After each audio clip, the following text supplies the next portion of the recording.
Uchiha Madara's journey through the worlds. This video is purely for entertainment and does not infringe on copyrights or laws. The rights to the novel and image belong to the original author. We do not claim ownership. Don't like waiting and want to listen to this fanfic in full now? Subscribe to our Patreon, where you'll find the best fanfics. Chapter 26, Ling Ying of the Ancient Clan. The black-robed figure was, of course, Ling Ying, the 8-star dark attributed Dou Huang sent by Xiao Zuna to protect Xiao Yan. Upon hearing Uchiha Madara's voice, Ling Ying shuddered. Without a second thought, he whirled around. A shadow formed from Dou Qi in his hand, instantly striking the source of the sound. But how could Ling Ying's hasty attack possibly be effective against Uchiha Madara? As Ling Ying raised his wrist, Uchiha Madara instantly appeared beside him, his hand clamping down like a vice. Ling Ying felt a sharp pain in his wrist before his Dou Qi dissipated. Ling Ying was filled with utter horror. He was an 8-star Dou Huang, undoubtedly the most powerful of the Jia Empire. Even if there were one or two lesser-known veterans in the Jia Empire, they would at most be on par with him. Approaching him silently and undetected, and subduing him in a single round, was simply impossible. Ling Ying's mind raced with thoughts, and he immediately attempted to use his secret technique to escape. However, he discovered that the surrounding space seemed sealed, rendering him unable to use his methods. Of course, this was simply Uchiha Madara pulling Ling Ying into a world of pure Yunlan chakra to prevent her from escaping. The two worlds were isolated, making escape impossible. However, from Ling Ying's perspective, it was as if space itself had been sealed. How is this possible? It's the ability to influence space. Cold sweat immediately broke out on Ling Ying's forehead. He was a servant of the ancient clan, not one of those uninformed warriors of the Jia Empire. In the Dou Qi continent, those capable of influencing space had to be at least high-level Daozang, and most were even Daozun. Oh my god. Daozun. The thought of Uchiha Madara being a Daozun nearly made Ling Ying faint. Daozun was considered a pinnacle of power even in Zhongzhou. How could he have encountered a Daozun in the remote northwest corner of the Dou Qi continent like the Jia Empire? Ling Ying had initially considered resisting, but the thought that Uchiha Madara might be a Daozun suddenly extinguished all thought. As a servant of the ancient clan, he had seen Daozun before. However, precisely because he had seen Daozun, Ling Ying understood even more deeply the terrifying power of a Daozun, and the vast difference between a Daozun and a Dou Huang. Moreover, in a remote place like the Jia Empire, even claiming to be from the ancient clan would be futile. Thinking of this, Ling Ying's expression suddenly shifted to a smile. Mr. Madara, I wonder what you can do for me. I truly mean no harm. Uchiha Madara smiled faintly. No harm, but why would a Dou Huang like you keep stalking that kid? Do you think I'd believe you? Uchiha Madara had been aware of Ling Ying's presence since their initial encounter with Xiao Yan. However, he was busy at the time and couldn't devote any extra attention to Ling Ying. This time, he wanted to find out what this guy was up to. Mr. Madara, I truly mean no harm. To be honest, I was asked to protect that young boy, Xiao Yan, Ling Ying said anxiously. At this moment, Ling Ying's will to survive was fully unleashed, and he confessed the truth without hesitation. Uchiha Madara raised an eyebrow. He believed Ling Ying's words. After becoming the Ten-Tails Jinkriki, he had a keen sense of whether someone spoke with sincerity or malice. Moreover, nothing happened to Xiao Yan, the son of the world, surprising him. But Uchiha Madara would not speak these thoughts out loud. Protect him? He's a powerless kid. Why would you protect him? Don't try to fool me. He said he was just the young master of an ordinary family in the Jia Empire. You'd better tell the truth, or I won't show mercy, Uchiha Madara said. Although Xiao Yan is powerless, my young lady likes him, so she sent me here to protect him. As for how she came to like him, I don't know, Ling Ying said, though he still concealed some information. Information about the 8 ancient clans and the Tush ancient Emperor Jade. Uchiha Madara looked at Ling Ying deeply. Really? Perhaps you don't know, but I possess the ability to read soul memories. Do not let me use this ability, as it could cause your mental breakdown. Ling Ying was instantly devastated. The ability to read soul memories, only the Soul Palace possessed it. Could this Uchiha Madara before him be from the Soul Clan? Mr. Madara, are you from the Soul Clan? I'm from the Ancient Clan. I hope you will spare me as we are both from the 8 ancient clans, Ling Ying said. What are the Soul Clan? I, Uchiha Madara, will always belong to the strongest Uchiha clan. What Soul Clan are you talking about? And what about this ancient clan of yours? Tell me in detail. Hearing Ling Ying's new information, Uchiha Madara's eyes lit up and he demanded. Ling Ying was somewhat surprised that Uchiha Madara, a Daozun, didn't know about the 8 ancient clans. Suddenly, a possibility occurred to him. Uchiha Madara might be some sealed ancient figure, recently unsealed. That would explain Uchiha Madara's seeming ignorance of everything. But to not even know about the 8 ancient clans, how many years ago could this figure have been sealed? The Soul Clan and the Ancient Clan are both part of the 8 ancient clans. The 8 ancient clans are. With his own theory, Ling Ying obediently recounted the story of the 8 ancient clans to Uchiha Madara. After a moment, Uchiha Madara nodded after hearing everything Ling Ying had to say. The 8 ancient clans. Interesting. The status of the 8 ancient clans in this Dou Qi continent is quite similar to the Uchiha clan's position in the ninja world during the Warring States period. If there's a chance in the future, I'll definitely visit the 8 ancient clans and compete with the many powerful ones. You performed quite well. I won't pursue the question of how your young lady came to love Xiao Yan, which you just concealed. I have no interest in such matters. Just one last thing, and you can leave. I won't tell him that you've been following Xiao Yan, Uchiha Madara said. What is it? Ling Ying asked expectantly. Hand over all your skills and fighting techniques. Robbery, Uchiha Madara said calmly.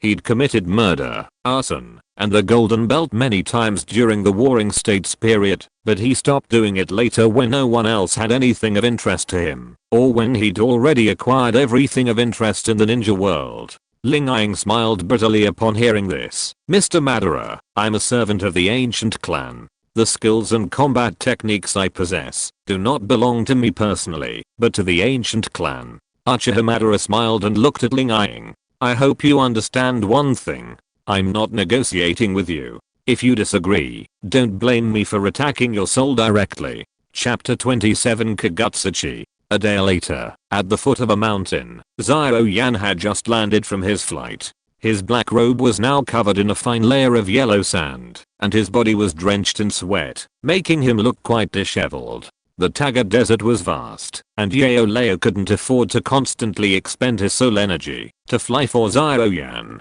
Therefore, Xiao Yan had used his flying technique, the purple cloud wings, to trek the entire day, which naturally didn't look very impressive. After landing, Xiao Yan, his face slightly pale and solemn, quickly placed the Azure Lotus seat, which held the Azure Lotus Earth Core Fire, beside him. After a day of supporting the seat, Xiao Yan felt his arms were almost losing feeling. He quickly pulled a ki restoring pill from his ring and popped it into his mouth. He assumed a training stance and quickly entered a training state to restore his Dou Qi. Although he had used ki restoring pills to support his journey, elixirs were, after all, external substances. If used regularly to restore Dou Qi, the body could easily develop a dependency. Over time, I'm afraid that the ability to restore one's own Dou Qi will gradually diminish, or even disappear. And if a strong man who uses Dou Qi loses even the ability to restore his own Dou Qi, can he still be called a Dou Qi master?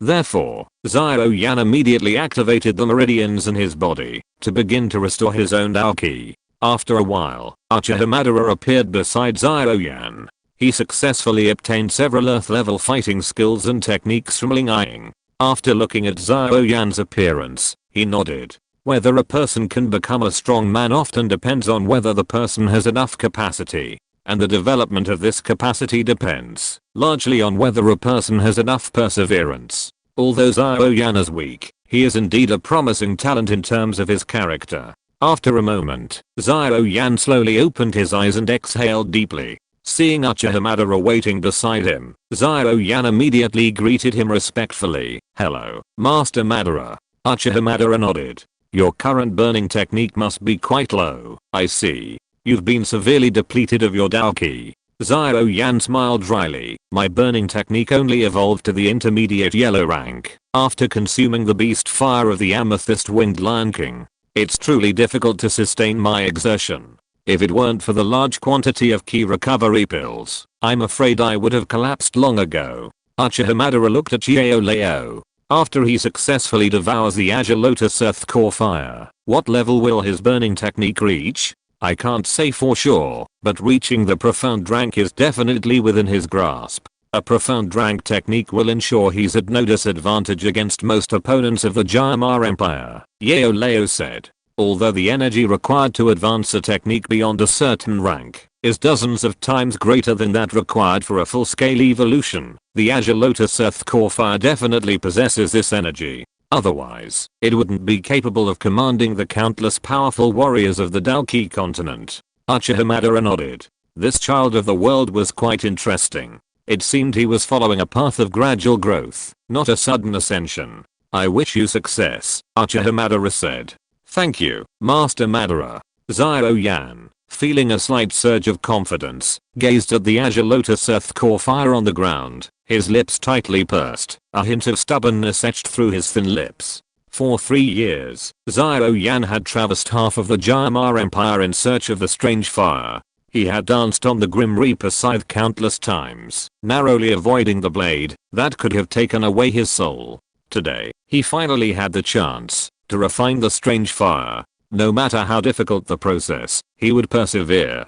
He was a time traveler from Earth, possessing extraordinary spiritual power. If others had succeeded, he must not fail. Xiao Yan flicked his fingers, retrieving 2 items in quick succession, a blood-red pill the size of a langan, and a snow-white jade bottle shrouded in a cold white mist. Xiao's spirit body floated beside Uchiha Madara and explained, Mr. Madara, these are the blood lotus pill and the ice spirit cold spring, 2 essential items for devouring the strange fire. Uchiha Madara nodded and asked, anything else? Xiao nodded, flicked his finger, and a faint grey light slowly rose from his fingertips. Uchiha Madara looked closely. It was a thumb-sized grey stone, smooth as jade, without a single flaw. In the center of the stone, a faint blue light slowly wriggled, like a small, living insect. And this thing, the soul absorption.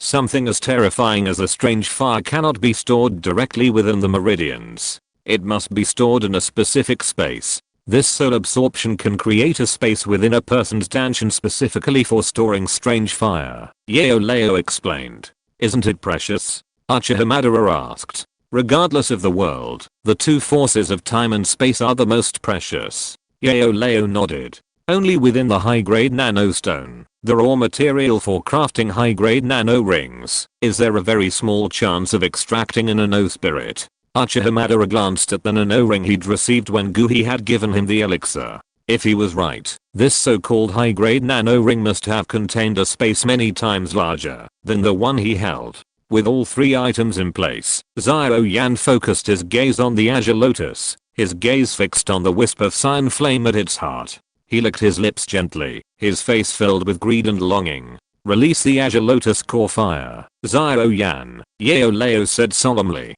Xiao Yan nodded, his palm resting on the base of the Azure Lotus's pedestal. Using his soul power, he carefully separated the Azure Lotus Core Fire from the pedestal. Freed from the restraints of the pedestal, the originally tiny cyan flame suddenly expanded many times over, transforming into a massive ball of flame in an instant, suspended in mid-air. Master Madara, if we want to split the Blue Lotus Earth Core Fire in half, now is the only time, Xiao Yan said. Uchiha Madara, amazed by the appearance of the Blue Lotus Earth Core Fire, nodded with excitement in his eyes. The next moment, his eyes transformed into the eternal Manjaki Sharingan, and the power of Yin release roared out. Kagetsu no Mikoto. Kagetsu no Mikoto. The power to control fire. Possessing this ability is the source of Uchiha Madara's confidence. The once arrogant and ferocious Blue Lotus Earth Core Fire suddenly became quiet and docile, as if encountering its natural enemy. Half of the Blue Lotus Earth Core Fire was directly intercepted by Uchiha Madara, and it quietly rested beside him. Perhaps only Uchiha Madara and the entire Dou Qi continent could easily split the alien fire in half. Xiao Yan, continue, Uchiha Madara said. After witnessing Kagetsu no Mikoto, both Xiao Yan and Xiao were filled with envy. This ability, for alchemists and owners of strange fire, is simply a priceless treasure. But at this moment, the two could only think about this matter in their minds. Xiao Yan took a deep breath, calmed himself, nodded, and continued to devour the strange fire. PS. Please recommend and vote. Please recommend and vote. Thank you for your support. If you're listening to this novel on a channel other than Fanfic World, it means they downloaded and uploaded it without effort. We cordially invite you to visit our channel, Mundo Fanfic Novelos. There you'll find the original version of this story and you can explore many other novels of various genres. We're waiting for you to immerse yourself in a world of incredible novels. Chapter 28, The Mindset of the Strong. The noise created by devouring the strange fire will be immense. If you don't protect yourself, this mountain could be burned to ashes before you've consumed it all. I've already encased the mountain with my soul power, so you don't have to worry. Also, for safety's sake, it's best to sit on the Blue Lotus throne. If anything were to happen, it would protect you. After all, if you were to devour the strange fire, even I wouldn't be able to rescue you in the event of an emergency. Take the Blood Lotus pill first. Without the blood ligament's protection, you wouldn't be able to come into close contact with the strange fire with your strength. Uchiha Madara watched from the side, listening to Yao Leo's constant exhortations to Xiao Yan. This was understandable. After all, Xiao Yan's actions at this moment would largely determine the feasibility of the burning technique and his ability to reshape his body. Xiao Yan nodded, his palm slightly bent, and placed the Blood Lotus pill into his mouth. Uchiha Madara's eyes, shimmering with purple ripples, quietly opened their Samsara eyes. Even the Manjaki Sharingan has little clairvoyance. The Rinnegan, however, possesses a certain degree of clairvoyance, at least allowing it to discern the flow of energy within an enemy's body. As Uchiha Madara observed, the Blood Lotus pill, upon entering Xiao Yan's mouth, transformed into a chilling energy that rapidly penetrated Xiao Yan's meridians and seeped into his bones. As this energy seeped through, streams of blood continuously bubbled from Xiao Yan's pores. In the blink of an eye, Xiao Yan's body was coated in a layer of crimson blood. Soon after its appearance, this blood formed a blood-colored protective layer that not only covered Xiao Yan's hands and feet, but also completely obscured his eyes. Uchiha Madara was amazed at the extraordinary power of this elixir. It seemed he would need to study the elixirs of the Dou Qi continent. If possible, he even considered becoming an alchemist. Uchiha Madara returned his gaze to Xiao Yan, who extended his hand, covered in blood-red keratin, and aimed it at the strange fire in mid-air. The next moment, as Xiao Yan's hand erupted with power, the Azure Lotus Earth core fire in mid-air suddenly surged in volume. In the blink of an eye, a terrifying destructive force awakened. The Azure Lotus Earth core fire oiled violently, and even the surrounding space began to distort. Yao Leo quickly sensed the Azure Lotus Earth core fire's fury, and radiated immense soul power, isolating Xiao Yan from the outside world. Under Xiao Yan's suction, the Azure Lotus Earth core fire quickly settled to a point 1 meter in front of him. Place your palm into the Azure Lotus Earth core fire. There should be a wisp of fire at its center. Grab it. Quickly. Yao Leo said solemnly. Xiao Yan hesitated for a moment, then thrust his hand directly into the strange fire. Wouldn't that be courting death? But Xiao Yan hesitated only for a moment, before thrusting his hand into the Azure Lotus Earth core fire without hesitation. Uchiha Madara nodded slightly, feeling somewhat forced, but still courageous. Meanwhile, Xiao Yan thrust his arm into the Azure Lotus Earth core fire. The blood-red cuticle on his arm rapidly melted, and a blood-red liquid dripped down. The Blood Lotus pill's medicinal power was unleashed once again, and a steady stream of cold energy took over, quickly repairing the melted cuticle. In this continuous cycle of melting and repairing, Xiao Yan's arm was completely immersed in the Azure Lotus Earth core fire. Enduring the intense burning sensation, his palm gripped the fire inch by inch. After a moment, Xiao Yan pulled his arm out of the Azure Lotus Earth core fire. A stream of liquid, resembling blue magma, slowly squirmed within it. This was the spark of the Azure Lotus Earth core fire. The power stored over millennia of its formation was contained within this thumb-sized strip of magma. Once unleashed, this power would undoubtedly devastate the world. Uchiha Madara followed suit, extending his arm toward the other half of the Blue Lotus Earth core fire beside him, his Rinnegan observing through its surface. A moment later, his eyes glazed, and he activated Kagutsuchi no Makoto's power. He quickly extended his hand and then returned it, and the same fire seed appeared in Uchiha Madara's palm. Earlier, when separating the alien fire, he had used Kagutsuchi no Makoto's power to automatically split the Blue Lotus Earth Core fire in two. Otherwise, the fire seed of the Blue Lotus Earth Core fire might only have existed in half of the flame. Uchiha Madara's movements were subtle, and Xiao Yan and Yao Leo, who were fully focused on devouring the alien fire, didn't notice. Otherwise, they would have been shocked again. Teacher, what's the next step? Xiao Yan carefully grasped the Blue Lotus Earth Core fire's fire seed, the thick, blood-red stratum corneum melting away at an extremely fast rate. Next, you must swallow the alien fire. Yao Leo struggled to maintain composure, but a slight tremor could still be detected in his voice. This step is the most dangerous when consuming the strange fire. No matter how strong a person's skin, muscles, and bones may be, their internal organs are always the most vulnerable. Forget the destructive power of the strange fire. Even a random object that enters a human body can render a person unable to live or die. Xiao Yan's hands began to tremble uncontrollably, a look of struggle in his eyes. The blood-red stratum corneum formed by the blood lotus pill continued to melt. Seeing this, Uchiha Madara sneered with a scornful smile and said coldly, "Boy, are you retreating already? Are you a coward?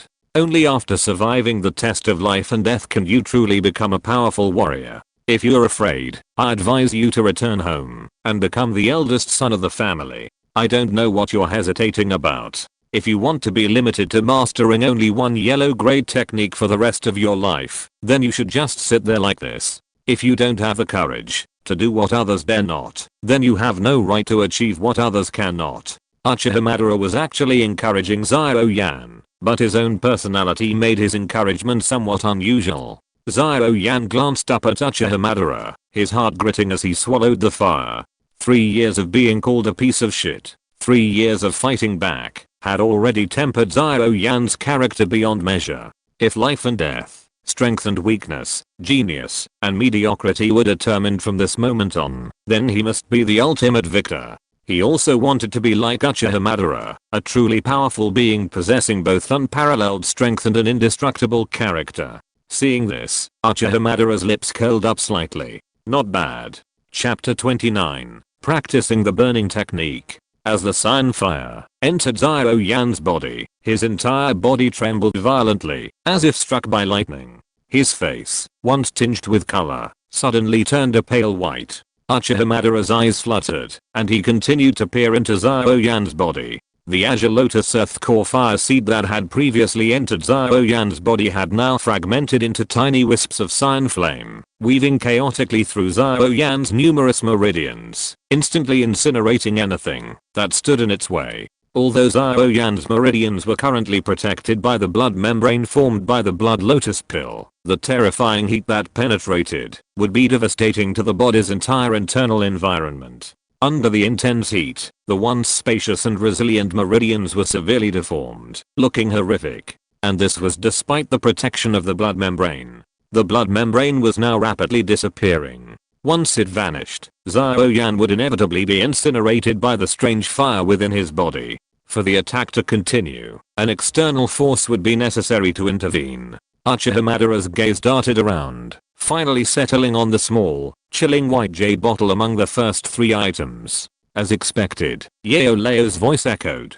"Take the ice spirit cold spring and circulate it through your meridians. Once it's circulated, wrap the strange fire with your Dou Qi and force it to follow the burning technique, then devour it." Xiao Yan, grasping at straws, quickly grabbed the vial of ice spirit cold spring and poured it into his mouth. A bone-chilling current of cold shot through Xiao Yan's throat, flowing along his meridians in all directions. Wherever it passed, a layer of milky white ice quickly coated it. Uchiha Madara could clearly see the 2 distinct energies within Xiao Yan's body harmonizing with each other, which must have made Xiao Yan feel much more relaxed. Then, the Azure Lotus Earth Core fire was forcibly engulfed and circulated through his meridians. As the power of the ice spirit cold spring gradually faded, Xiao Yan gritted his teeth and continued to drive the Azure Lotus Earth Core fire. Even when his skin burst open, Xiao Yan refused to give up. Bit by bit, the Azure Lotus Earth Core fire was propelled through Xiao Yan's meridians, following the path outlined by the burning technique. A moment later, a faint smile crossed Uchiha Madara's lips. Xiao Yan had successfully activated the Azure Lotus Earth Core Fire, completing the entire burning technique. The instant he completed the path, the Azure Lotus Earth Core Fire's destructive heat quickly subsided, its fury gradually receding, a hint of gentleness emanating. But by then, Xiao Yan had completely lost his strength and passed out. He succeeded. For someone his age, he has a good character. Uchiha Madara approached Leo and praised Xiao Yan for the first time. Indeed, it's not easy for a 16-year-old to achieve this level. Leo sighed. For the past 3 years, he had watched Xiao Yan grow step by step. Now, Xiao Yan was finally on the path to becoming a butterfly from his cocoon. With effort comes reward. Isn't the Azure Lotus Earth Core Fire within him now transforming his constitution? Uchiha Madara peered into Xiao Yan's body. The Azure Lotus Earth Core Fire seemed to possess a spirit, flowing through his meridians according to the burning technique. Tiny strands of cyan magma separated as it flowed, clinging to the damaged meridian walls, which had practically lost their ability to contain Dou Qi, and melting into them. As the cyan magma penetrated, the meridians suddenly began to expand, like grass blades encountering a gentle rain after a long drought. Xiao Yan's withered meridians revived, his cracked bones and burned muscles quickly healed, and layers of dry skin shed rapidly like a snake shedding its skin. Clearly, the immense power contained within the Azure Lotus Earth Core Fire was rapidly strengthening and repairing Xiao Yan's shattered body. Furthermore, a vast amount of cyan Dou Qi surged from Xiao Yan's vortex, followed by drops of cyan liquid energy. Uchiha Madara's gaze paused for a moment, realizing this was Dou Qi, the fundamental power of this world. He had also conceived of compressing Dou Qi into liquid form when he first devoured demon cores in the desert, but the amount of Dou Qi he possessed at the time was too meager to accomplish. Seeing Xiao Yan, Uchiha Madara felt a pang of urgency. He too wanted to try refining the strange fire in his hands. Do you mind if you could give me the burning technique in advance? Uchiha Madara looked at Leo. According to the rules of this world, becoming a Dou Zhe required cultivating a Dou Qi technique before proceeding. Once he had mastered the burning technique, Uchiha Madara would begin his refining. Leo was taken aback, then nodded and presented a soul jade slip to Uchiha Madara. Of course I have no objection. Uchiha Madara nodded, accepting the burning technique from Leo. Keep an eye on this kid. I'm going out to run something. I'll be back soon. With these words, Uchiha Madara flew away from the mountain and found a secluded cave on another mountain, where he sat cross-legged. While watching Xiao Yan earlier, he had memorized the entire burning technique routine. He only needed to review it to see if he had missed anything. Uchiha Madara pulled out the burning technique's soul jade slip, closed his eyes, and began to carefully absorb its contents. A moment later, Uchiha Madara opened his eyes. He had completely mastered the burning technique. The initial burning technique was only a low-level yellow rank, no difficulty for him at all. Uchiha Madara looked inward at his danshin, where the attributeless milky white Dou Qi within him was rapidly transforming into the fire-attributed Dou Qi of the burning technique. The amount of Dou Qi within Uchiha Madara's body was modest compared to his immense spiritual power, so the transformation of Dou Qi, which would take others an hour or two, took him less than 10 minutes. Uchiha Madara extended his hand, and pale yellow Dou Qi appeared on his hand, the color that marked low-level yellow-grade fire-attributed techniques. However, with a wave of his hand, two flames, the cyan blue Lotus Earth Core Fire and the pitch-black Amaterasu Flame, appeared and hovered around him. Soon, this burning technique was no longer simply a low-level yellow-grade technique. Chapter 30 Swallowing the Strange Fire. Uchiha Madara began practicing the burning technique. Although it was only a low-level Huang rank technique, a vast amount of Dou Qi poured into him like a funnel from heaven and earth. The reason was simple. In the Dou Qi continent, soul power is a crucial strength. Especially for alchemists, the Dou Qi continent's origin profession, there's a crucial principle. The strength of one's soul power essentially determines an alchemist's future. In the Dou Qi continent, many possess strength exceeding their soul power, but such individuals face difficulty improving their strength because their souls lack the ultimate strength. Those like Leo, whose soul power surpasses their actual strength, are rare. For such individuals, improving their strength is simple because they have a significant upper limit. Later, after Yao regained his body, he directly transcended to the peak Daozun realm, the 9th transformation, becoming a semi-saint. This is the best illustration of this. Just how powerful was Uchiha Madara's soul? First, Uchiha Madara belonged to the Uchiha clan, the family that inherited the Sage's Eye. What is the essence of the Sage's Eye, or Sharingan? It's Yundan. And what is the essence of Yundan? It's spiritual energy, or soul power. Uchiha Madara further developed the Rinnegan, the inherited Sage Eye, to its ultimate perfection, a symbol of his immense soul power. Furthermore, Uchiha Madara is the reincarnation of Indra's chakra. Millennia of reincarnation, while not Indra, certainly contributed to the growth of his soul power. Finally, Uchiha Madara has absorbed the entire 10 tails, undergoing a qualitative transformation in both body and soul. He has become a 6 paths level being, like the 6 paths sage. Combined with these 3 factors, while Uchiha Madara's soul may not rival the so-called Emperor Realm souls of the Dou Qi continent, it's certainly not far behind.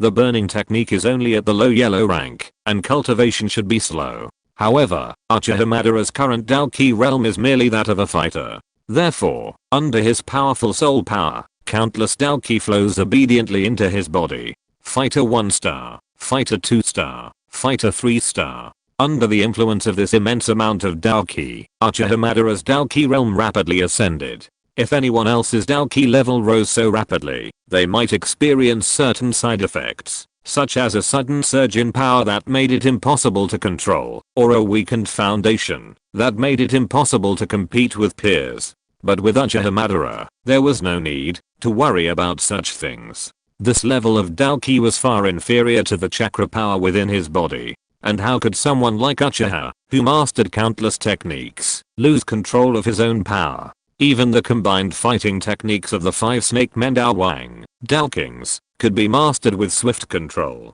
Furthermore, with Uchiha Madara's physical strength, this level of Dou Qi was far from his limit, so there was no need to worry about a weakened foundation. Dou Qi level 4 stars, Dou Qi 5 stars, Dou Qi 6 stars. Uchiha Madara's Dou Qi level continued to rise rapidly, though at a much slower pace, much to his dissatisfaction. Amaterasu, the eternal flame of hell, was manipulated by Uchiha Madara to move to his side. The power of Kagutsuchi activated, and Amaterasu became extremely docile and quiet. Uchiha Madara reached out, grasped Amaterasu, and swallowed it in one gulp, urging the flame to follow the burning technique's route map. Uchiha Madara's devouring of the alien fire was much simpler than Xiao Yan's. First, the Blood Lotus Pill and Ice Spirit Cold Spring, which Xiao Yan had prepared to prevent the alien fire from raging and protect himself, were unnecessary for Uchiha Madara. Because he possessed the Kagutsuchi no Makoto ability to control fire, alien fire might be as ferocious as a tiger in front of others, but in front of him, it could only be collared and become a quiet kitten. Even if a powerful alien fire in the Dou Qi continent could escape his Kagutsuchi no Makoto control, he could immediately use the power of yin-yang escape to suppress the alien fire within his body. Second, Uchiha Madara didn't need the soul collection that Xiao Yan had prepared to contain the alien fire. As the Ten-Tails Jinkriki, Uchiha Madara possessed a vast internal sealed space. Therefore, he could easily place the refined alien fire within his own sealed space. When needed, he simply mobilized the refined strange fire, just like using the Ten-Tails chakra. After Amaterasu had completed a cycle of the burning technique, Uchiha Madara began devouring it according to the instructions. In a mere instant, the Amaterasu flame transformed into a special energy that penetrated deeper into his body, evolving the burning technique in a cycle. Absorbing this energy, the burning technique began to break through the lower levels of the yellow rank, advancing relentlessly. From the mid-level yellow rank to the high-level yellow rank, and finally to the low-level profound rank, the burning technique's evolution continued unabated. As the burning technique evolved, Uchiha Madara's rate of absorbing Dou Qi also increased dramatically, absorbing the nearby Dou Qi like a bottomless pit. Dou's 7 star, Dou's 8 star, Dou's 9 star. Soon, Uchiha Madara reached the stage of breaking through from Dou's to Dou Qi. To simply summarize becoming a Dou Qi, if one can transform gaseous Dou Qi into liquid Dou Qi, then one has essentially become a Dou Qi. The immense gaseous Dou Qi still tried to resist, but with a cold snort from Uchiha Madara, immense pressure surged against it, instantly transforming it into liquid. This also meant that Uchiha Madara had officially become a Dou Master. All in all, it took him less than half an hour to become a Dou Master. If word of this speed were to spread, countless people on the Dou Qi continent would likely drop their jaws in astonishment. Simultaneously, the burning technique ceased absorbing Amaterasu, officially stopping at the mid-level profound rank, roughly the level one could ascend to after consuming a strange fire. This wasn't surprising, however. Amaterasu's undying properties and powerful burning power rivaled those of most strange fires in this world. While it might still lag far behind the more prominent strange fires, it was no less powerful than flames like the Blue Lotus Earth Core fire. Even at this point, Uchiha Madara remained dissatisfied, believing the power of his Dou Qi was still too weak. Uchiha Madara grabbed the air and the Blue Lotus Earth Core fire appeared in his hand and blossomed like a lotus. Come on, strange fire, let me see your limits. Chapter 31 Overpass. 2 hours later. Inside the cave, Uchiha Madara stood up, a fiery red flame appearing out of thin air in his palm. Unleashing Dou Qi. This was something only a Grand Dou Master could achieve. Uchiha Madara was quick and efficient. If he was going to practice, he would cultivate to the maximum possible in a short period of time. That was Uchiha Madara. After 2 hours, having consumed the Azure Lotus Earth Core fire, the burning technique advanced again, becoming a quasi-earth tier technique. Don't make fun of the word quasi, it's a normal Dou Po technique. And in those 2 hours, Uchiha Madara absorbed as much Dou Qi as he could, draining the Dou Qi within several kilometers. Thus, he successfully broke through the Dou Master barrier and became a Grand Dou Master. And Grand Dou Master was a goal Xiao Yan had been striving for 4 years, yet to achieve. Comparing oneself is infuriating. Uchiha Madara sighed softly. He had accomplished a lot today. It was time to pause and review the events of the past 2 days. Uchiha Madara closed his eyes and began to review the events of the past 2 days. First, after obtaining the twin Samsara eyes, he was teleported to the current Dou Qi continent. After being transported here, he devoured the Dou Qi from the demon cores to become a Dou Zhe, scavenged the souls of snakemen to gain intelligence, and then traveled to the snakemen's royal city. There, he had a thrilling battle with the Dou Huang powerhouse Yunlan, a battle that ended in his resounding victory. Then, Queen Medusa began to evolve, and disappeared after evolving into the Seven-Colored Sky Devouring Python. An ill-tempered snakeman, ignorant of his own good, spoke rudely to him. So, he demonstrated his dominance on the battlefield and nearly completely destroyed the snakeman's royal city. After leaving the snakeman's royal city, he noticed the Dou Huang lingering in the shadows, learned the secrets of the 8 ancient clans, and gained a deeper understanding of this world. Then, he watched Xiao Yan refine the strange fire and practice the burning technique, while he himself devoured the strange fire to evolve the burning technique and improve his own Dou Qi realm. Overall, these 2 days were quite exciting. Reflecting on the events of those 2 days, one question looms large for Uchiha Madara right now. Why did he appear in this world? Even Madara has no clue yet. However, he knows that as his strength grows, he'll learn more and more. One day, he'll finally find out. With this in mind, Uchiha Madara cast several barriers around him and fell asleep, leaning against the cave wall, his arms folded across his chest. He dressed to regain his strength and prepare for new actions tomorrow. The next day, upon waking, Uchiha Madara reunited with Xiao Yan and Yao. Xiao Yan was excitedly experimenting with the Azure Lotus Earth Core fire. His palms ablaze with surging cyan flames as he punched with all his might.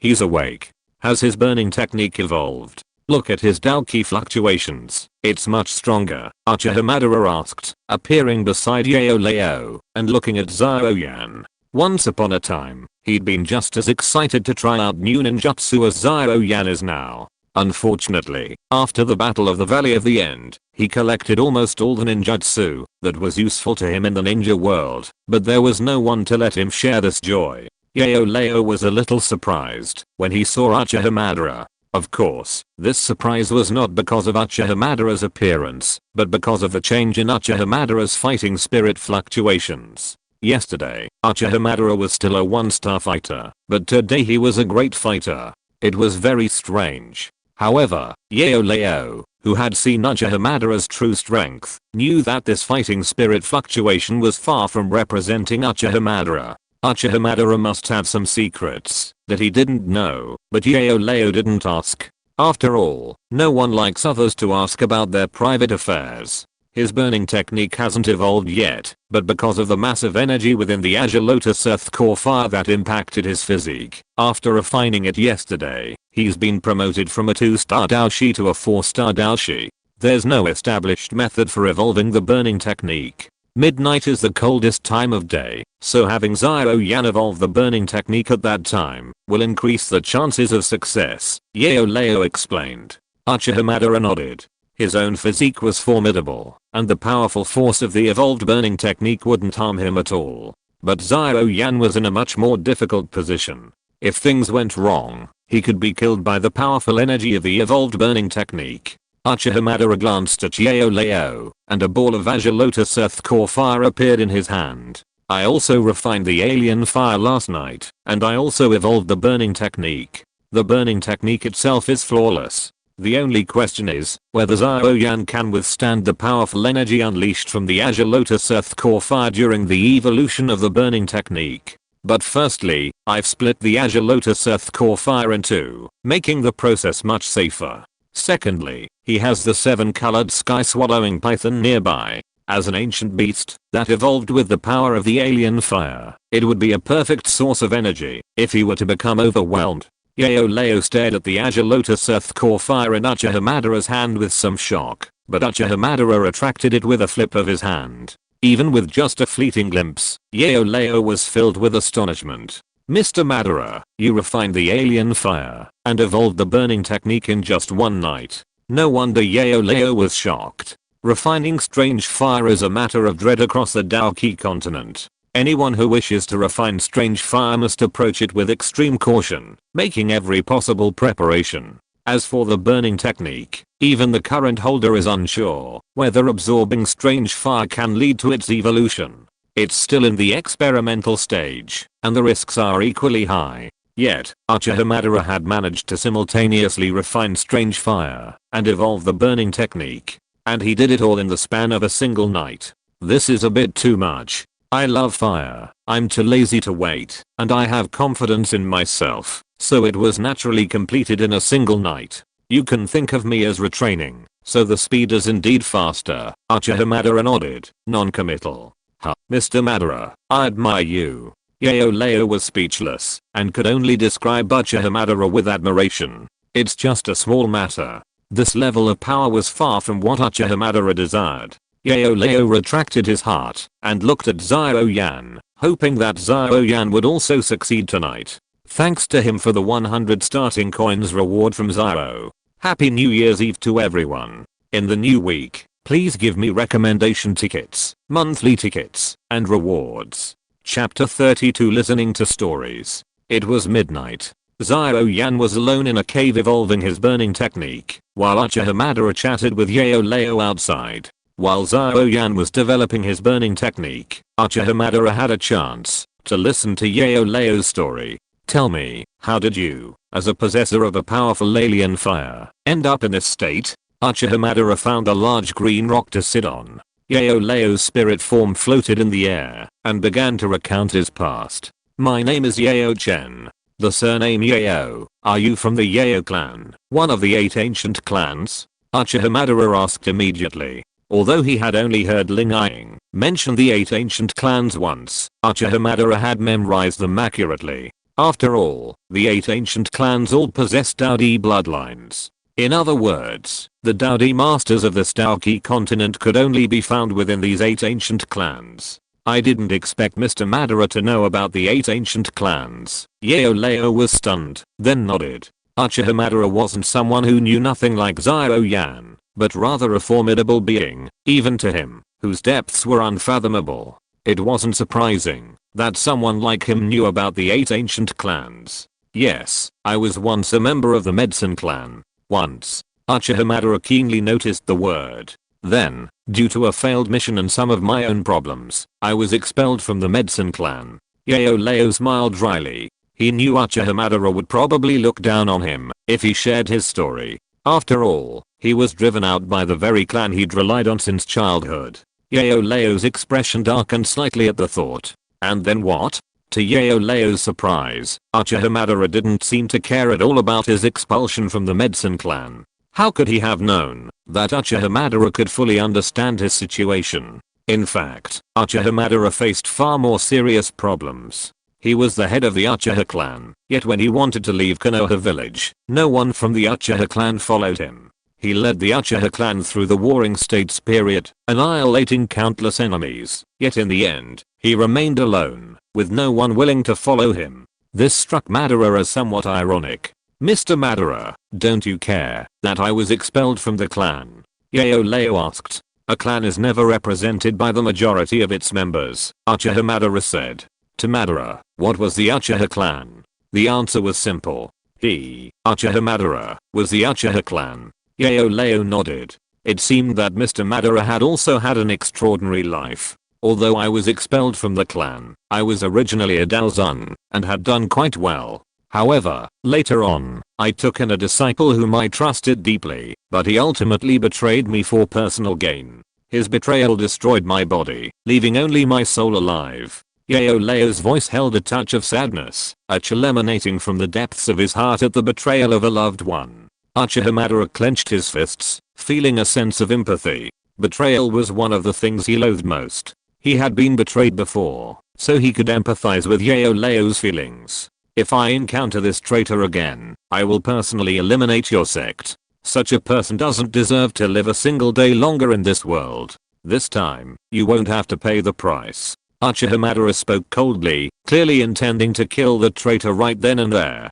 Even though the betrayer hadn't betrayed him. Thank you, Mr. Madara. Leo smiled dryly, and continued his story. Later, after my body was damaged, I was hunted by the Soul Palace. The Soul Palace specifically targets exceptionally powerful souls, and they have special methods to control them. I was surrounded by them back then, and although I managed to escape, I had already lost most of my soul power. What's the connection between the Soul Palace and the Soul Clan of the 8 ancient clans? Their names are so similar, it can't be a coincidence, right? Uchiha Madara asked. Indeed, the Soul Palace is backed by the Soul Clan. Leo nodded. Uchiha Madara understood, giving Leo a look to continue. However, fortunately, while refining pills for others, I stumbled upon some rare warming soul and soul gathering, which can create a storage ring space to warm the soul. Later, I had this warming soul and soul gathering refined into a ring, and that's how I escaped the Soul Palace's siege.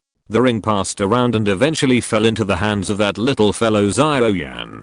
My soul, while still at the Dou Qi stage, absorbed his Dou Qi for 3 years, and only then did it awaken. After that, I began teaching Xiao Yan, and passed on the burning technique to him, hoping he would grow up, and rebuild my body for me. Leo continued. You're also an alchemist. How does it compare to that 6th rank alchemist, Koga? Uchiha Madara was particularly intrigued by this detail in Leo's words. The reason was simple. He too wanted to test his own potential as an alchemist. I'm an 8th grade alchemist. There are only a handful of alchemists in the entire Dou Qi continent who are higher than me. Leo said with some pride. This was once his greatest moment. The top alchemist in the continent. I didn't expect you to have such a status. Uchiha Madara was a little surprised, obviously not expecting Leo's alchemy skills to be so strong. You are an 8th grade alchemist, so I have a question for you. What are the requirements to become an alchemist? Chapter 33, Alchemist Soul Requirements, Fire Body and Wood Key. Mr. Madara wants to become an alchemist? Leo asked in surprise. Uchiha Madara nodded. Indeed, Mr. Madara's fire control and soul power are both exceptional. But to become an alchemist, pharmacist, there are stringent requirements for one's soul. That is, the soul must be inherently fire attributed. But fire alone is not enough. The fire element must also contain a hint of wood energy to act as a catalyst for alchemy. If Mr. Madara's soul meets this requirement, then he can embark on the path of an alchemist. Fire element and wood energy. Upon hearing this, Uchiha Madara subconsciously touched his chest. Before the transplant of Hashirama's cells, his soul was clearly purely fire attributed. Only after the transplant did his soul gain a hint of wood energy. Was this divine providence? Whether it was the existence of various exotic fires or the existence of alchemists, this world called Dou Qi continent felt like it was made for him. I'm satisfied. Uchiha Madara withdrew his right hand from his chest. If this was a heaven-given arrangement for him, then he would surely ascend to the pinnacle of this world with Hashirama's power. Whether in combat or in alchemy, Leo was surprised upon hearing this. Souls that could meet the requirements of an alchemist were rare, but he hadn't expected Uchiha Madara to actually possess a fire body and wood energy. But Leo reacted quickly, flicking his finger from his storage ring, and several thick books appeared before Uchiha Madara. Uchiha Madara took a closer look, and saw 4 books. Alchemist's Complete Guide to Identifying Herbs, Alchemist's Detailed Explanation of Fire Control, Alchemist's Guide to Choosing a Cauldron, and Alchemist's Soul Cultivation Methods. Mr. Madara, there are 3 most important things in refining elixirs: materials, fire control, and the alchemist's own soul power. Of course, a good alchemy furnace can also enhance the results. These 4 books are the most important things an alchemist needs to know. They are the foundation of alchemy. Uchiha Madara didn't look at the books, but instead stared into Leo's eyes, his gaze very deep. Leo was a little uneasy under Uchiha Madara's gaze, and could only force his smile. Although these may be very basic, I, Uchiha Madara, will remember your kindness. You are still being hunted by that Soul Palace, right? I'm here. Even if the Soul Palace Master comes, I will kill you. Uchiha Madara reached out and touched the 4 books. 3 of them were stored in his ring. The remaining book remained in Uchiha Madara's hand, and he carefully flipped through it. Leo smiled at this, appreciating Uchiha Madara's kindness, but he didn't take it seriously. The Soul Palace Master possessed the strength of a Dao Sheng. Uchiha Madara, appearing in this remote Jayamar Empire, no matter how powerful he was at most a Dao Zun. Watching Uchiha Madara diligently poring over the alchemy foundations, Leo recalled his past. It was similar alchemy foundations books that had piqued his interest and sparked his persistence. Mr. Madara, feel free to ask me any questions you have. I'm quite skilled in this area. Okay. Uchiha Madara readily agreed. He was never one for pretentiousness, but he would always remember any favors he received. Leo nodded and continued to wait for Xiao Yan to evolve his burning technique. Ah.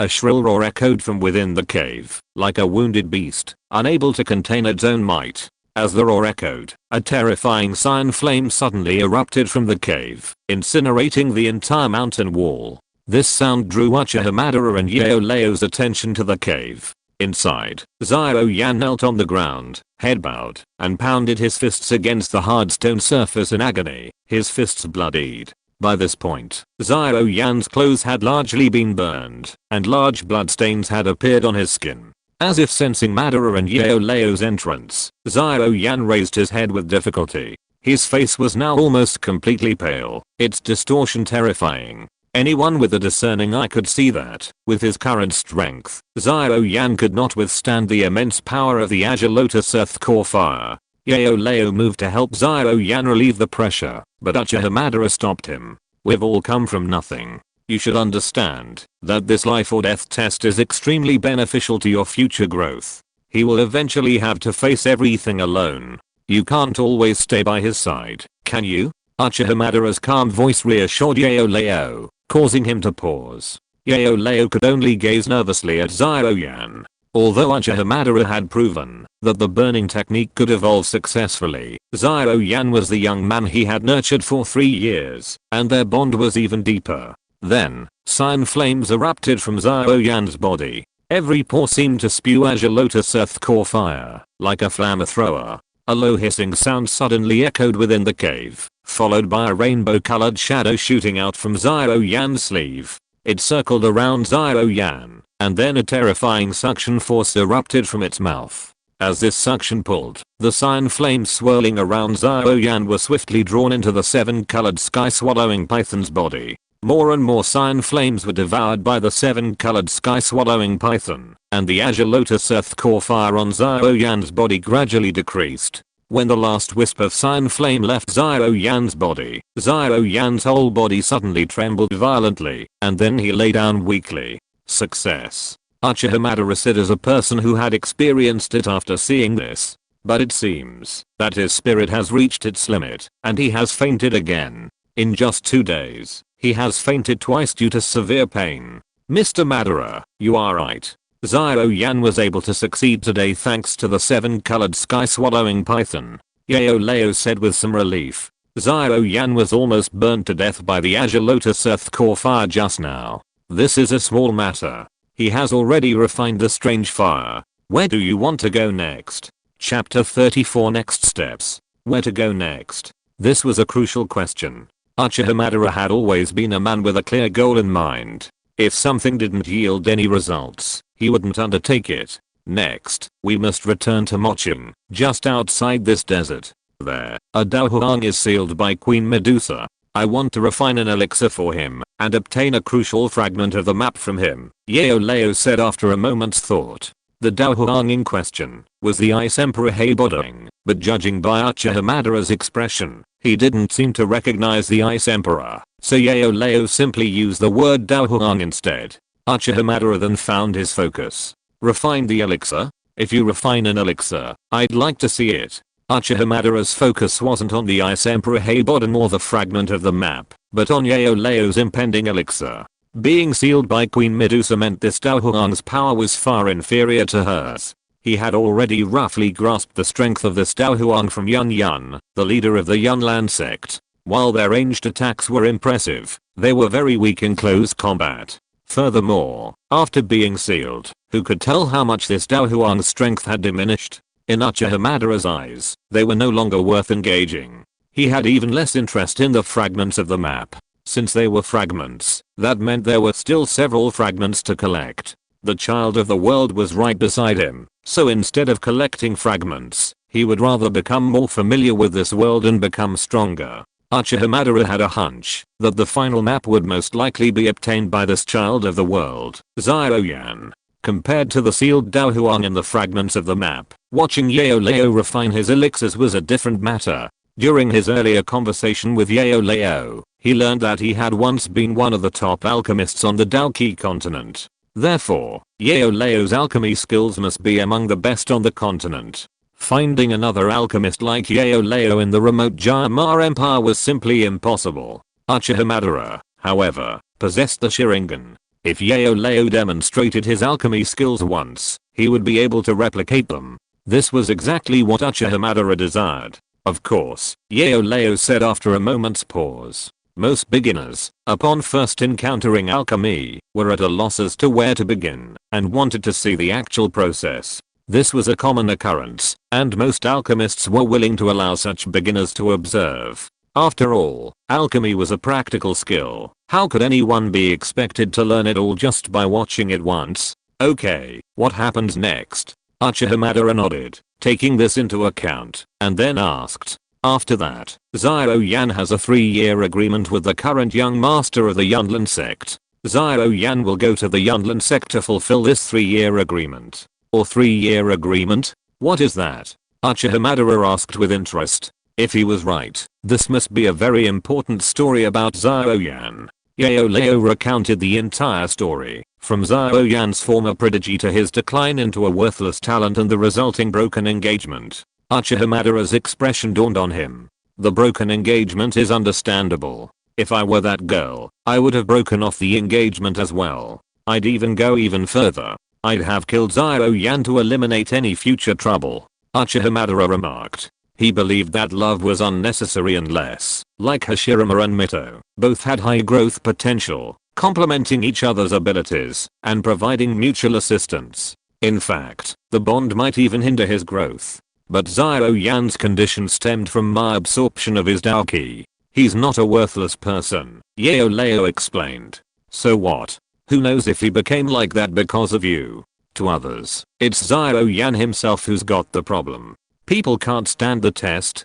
Even so, that little girl waited for 3 years, which was quite considerate. If it were me, I'd wait a year at most. From Xiao Yan's perspective, Xiao Yan was indeed being treated unfairly. But from Malin Yanran's perspective, Uchiha Madara saw nothing wrong with it. Was it really possible that such a gifted girl would have to spend the rest of her life with a worthless person? Everything has its share of gains and losses. Xiao Yan lost those 3 years of glory, but didn't he also gain you? But that 3-year agreement is dispensable. It's just a way to fulfill the obsession of the incompetent Xiao Yan back then, Uchiha Madara commented calmly. Perhaps that's true, but it's also a demon within Xiao Yan. Until he fulfills that 3-year agreement, he won't be able to rid himself of that demon. Uchiha Madara remained silent. It was just a child's fight. He wasn't particularly interested. Sensing the awkward atmosphere, Leo then brought up something that Uchiha Madara might be interested in. Mr. Madara, Xiao Yan's 3-year appointment is still 2 months away. Before that, there's a young alchemist convention in the Jama Empire this year. I think Mr. Madara might be interested. Oh. Tell me about it. Leo's guess was correct. Uchiha Madara was indeed very interested. Leo explained the details of the alchemist convention in detail. It was child's play to him, but it should be just right for Uchiha Madara. As for the age limit, it's under 30. I wonder if Mr. Madara meets that requirement? This question stumped Uchiha Madara, whose actual age was much older than Leo's. I don't know what the age criteria are, but I probably don't meet it. It doesn't matter whether I participate or not. It's fine if I don't participate.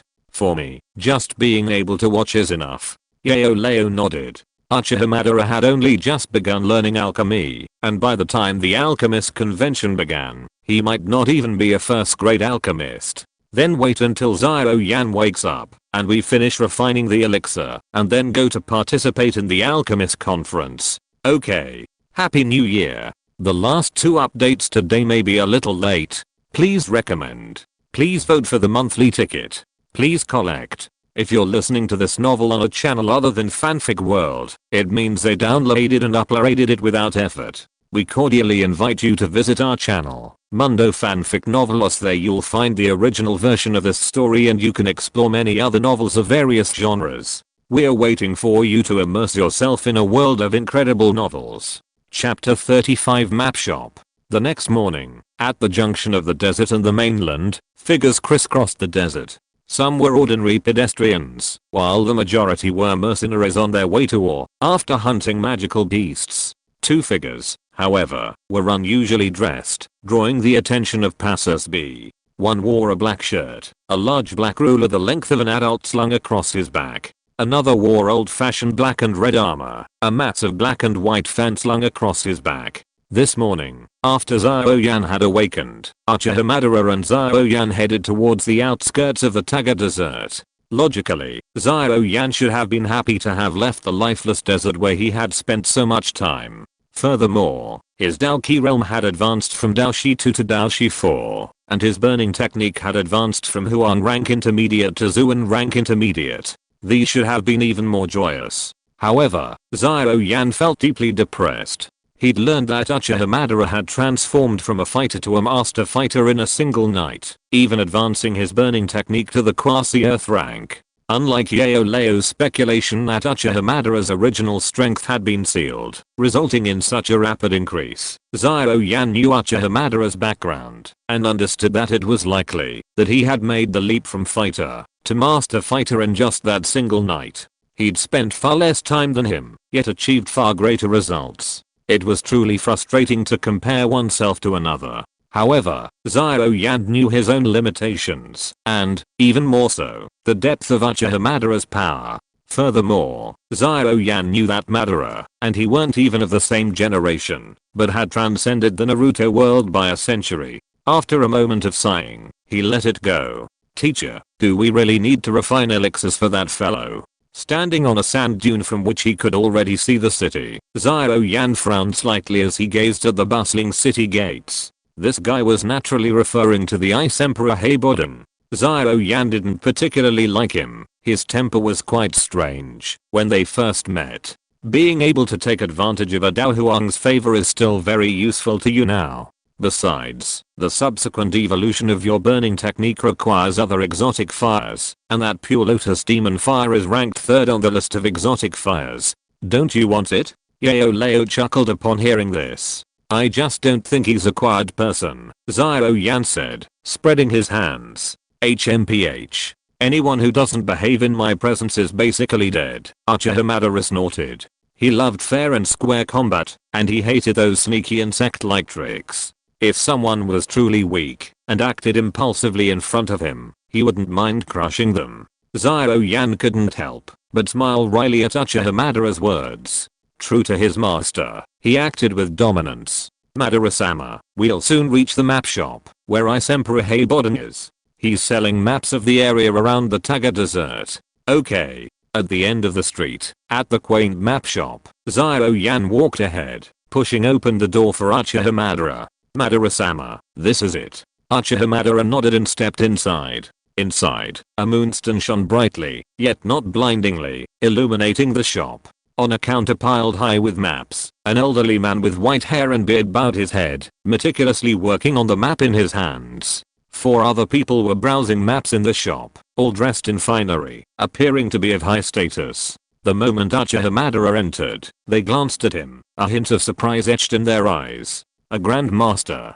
In this city on the edge of the desert, even the leaders of the 3 major mercenary groups were only at the Grand Master level. Therefore, a Grand Master was undoubtedly considered a formidable figure in this desert city. Uchiha Madara glanced at the 4 people and then looked away. 3 men and 1 woman, all weak, nothing noteworthy. However, Xiao Yan and Uchiha Madara were completely different, scrutinizing them carefully. The 3 men looked good, but a hint of arrogance detracted from their appearance. The woman, wearing a tight red dress, looked quite pretty to Xiao Yan. The 3 men looked at the woman with a complex expression, revealing a touch of admiration and desire, yet also a hint of deep fear. Uchiha Madara entered, and was intrigued by the maps hanging on the walls. He noticed that there were maps not only of the Tagor Desert, but also of the entire Jama Empire.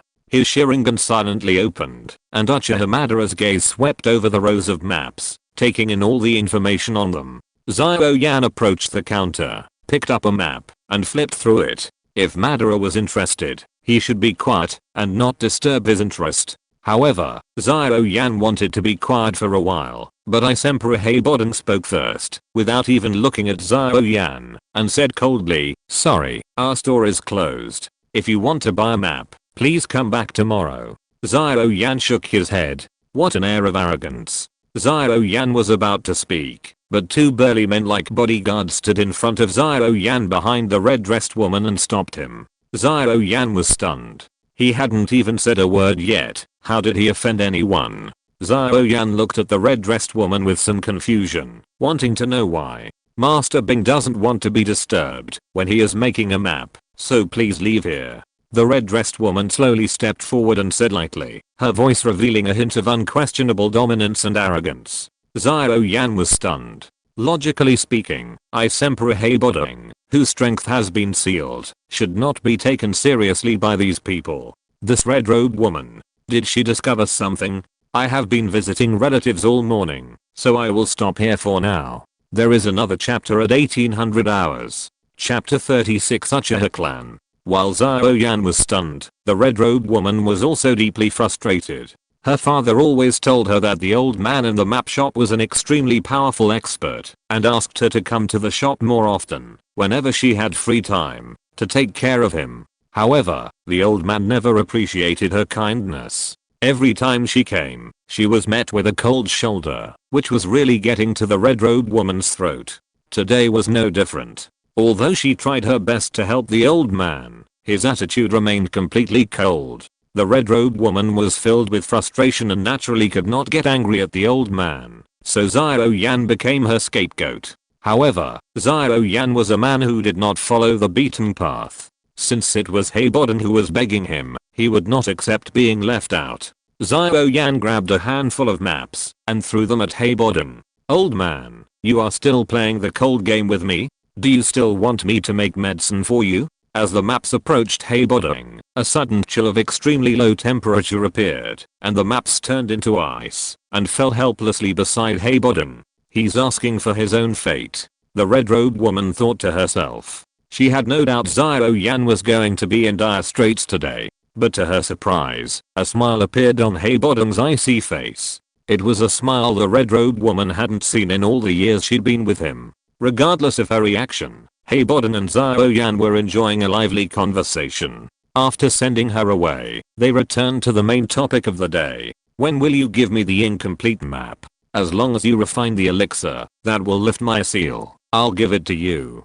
Besides, I owe you a favor. I hope you won't make excuses after you get the elixir. Of course. Promises between powerful men can't be broken. Where's the recipe and ingredients? Let's get started now. The two exchanged words for a while. Heibodong was momentarily stunned when Xiao Yan announced he wanted to refine the elixir immediately, but then he quickly nodded and took out the necessary recipe and ingredients. Xiao Yan checked the prescription and ingredients, then nodded. He looked over at Uchiha Madara, who was still examining a map in the shop. The moment he saw him, Xiao Yan's eyes flickered. Madara was scanning the maps at a glance, looking less like he was reading a map and more like he was strolling through the shop. Without a second's guess, Xiao Yan could tell that Madara was using his Sharingan to cheat and memorize the maps. Madara-sama, it's time to start refining the elixir, Xiao Yan whispered as he approached Madara. Madara nodded, his gaze withdrawing from the maps in the shop. In just a short while, Madara had memorized the entire map of the Gamma Empire. Just a grand Dou Qi, is he worthy of such treatment? Heibodong raised his eyebrows upon seeing Uchiha Madara. Unlike Xiao Yan, whose depth was sometimes hard for him to fathom, he could immediately tell that Uchiha Madara was a grand Dou Qi. Upon hearing this, Uchiha Madara looked at Heibodong, his crimson 3 Megatama Sharingan glaring at him. Do you wish to fight me? Hearing Madara's gaze, Heibodong felt a surge of blood, akin to a sea of corpses and blood. Heibodong felt as if he were in a boundless crimson purgatory. With just one glance, Heibodong knew he had misjudged him. The man Xiao Yan called Madara-sama could radiate such a powerful aura. He was definitely no ordinary figure. Especially those crimson eyes, so piercing with a sense of peculiarity and mystery, sent a chill down Heibodong's spine. He felt a powerful threat of life and death from a great Dou Qi. Even though Queen Medusa had sealed away most of his strength, a great Dou Qi could never have caused him to feel this way. May I ask your name? Heibodong asked solemnly. Uchiha clan, Uchiha Madara, Madara said proudly. In Madara's heart, the Uchiha bloodline was a source of eternal pride. The Uchiha clan. Seeing Uchiha Madara's pride, Heibodong began rapidly searching his mind for memories related to the Uchiha clan, just like Yunlan had done before. After a moment, Heibodong frowned slightly. His memory was quite good. He had no memories of the Uchiha clan. But judging by the natural infectious confidence emanating from Uchiha Madara's words, he assumed the Uchiha clan must be an extremely powerful entity. That must be his problem. The Dou Qi continent was vast, and the Gamma Empire was merely located in its northwest corner. The Uchiha clan was likely a renowned clan on the Dou Qi continent that he hadn't heard of. So you're from the Uchiha clan. I've heard a lot about you. Excuse me. Heibodong burst into laughter, as if he knew the Uchiha clan well. Xiao Yan immediately pounded his chest and laughed like a pig. Seeing Heibodong's expression, Uchiha Madara couldn't help but smile, even his previously stern face. Hailing from another world, this Heibodong undoubtedly had no knowledge of the Uchiha clan, yet he acted as if he had long admired their name, which was truly hilarious. Heibodong's polite words, however, perfectly suited Uchiha Madara's amusement, and he himself was delighted to hear the Uchiha clan praised. You're quite interesting, Madara remarked, then headed towards the alchemy area at the end of the corridor. Xiao Yan suppressed his laughter and patted Heibodong's shoulder. Madara-sama possesses two different kinds of strange fire, and his control is far more advanced than mine. He's also an alchemist. This time, Madara-sama and I will work together to refine the alchemy. Just wait outside. Heibodong, still a little dazed by the laughter of Uchiha Madara and Xiao Yan, nodded immediately after hearing Xiao Yan's words. Then I'll stand guard outside the corridor and ensure a quiet environment for you to refine the alchemy. Okay. Xiao Yan also entered the end of the corridor, leaving Heiboden alone. Mastering two kinds of strange fire, Heiboden became even more convinced of his own thoughts. Although he had never heard of the Uchiha clan, they must be a major clan on the continent. Heiboden was both wrong and right to think so. Because sooner or later, Uchiha Madara would make the Uchiha clan's reputation resound throughout the Dou Qi continent. Thank you Nangan Wumeng for the 500 Kidian coins reward. A new week. Please recommend. Please vote for the monthly ticket. Please reward. Chapter 37. First encounter with alchemy. In the alchemy room, Uchiha Madara watched Xiao Yan slowly pace the room, meticulously examining every tiny corner. He nodded slightly. Xiao Yan had a good sense of danger. Teacher, it's time to get started.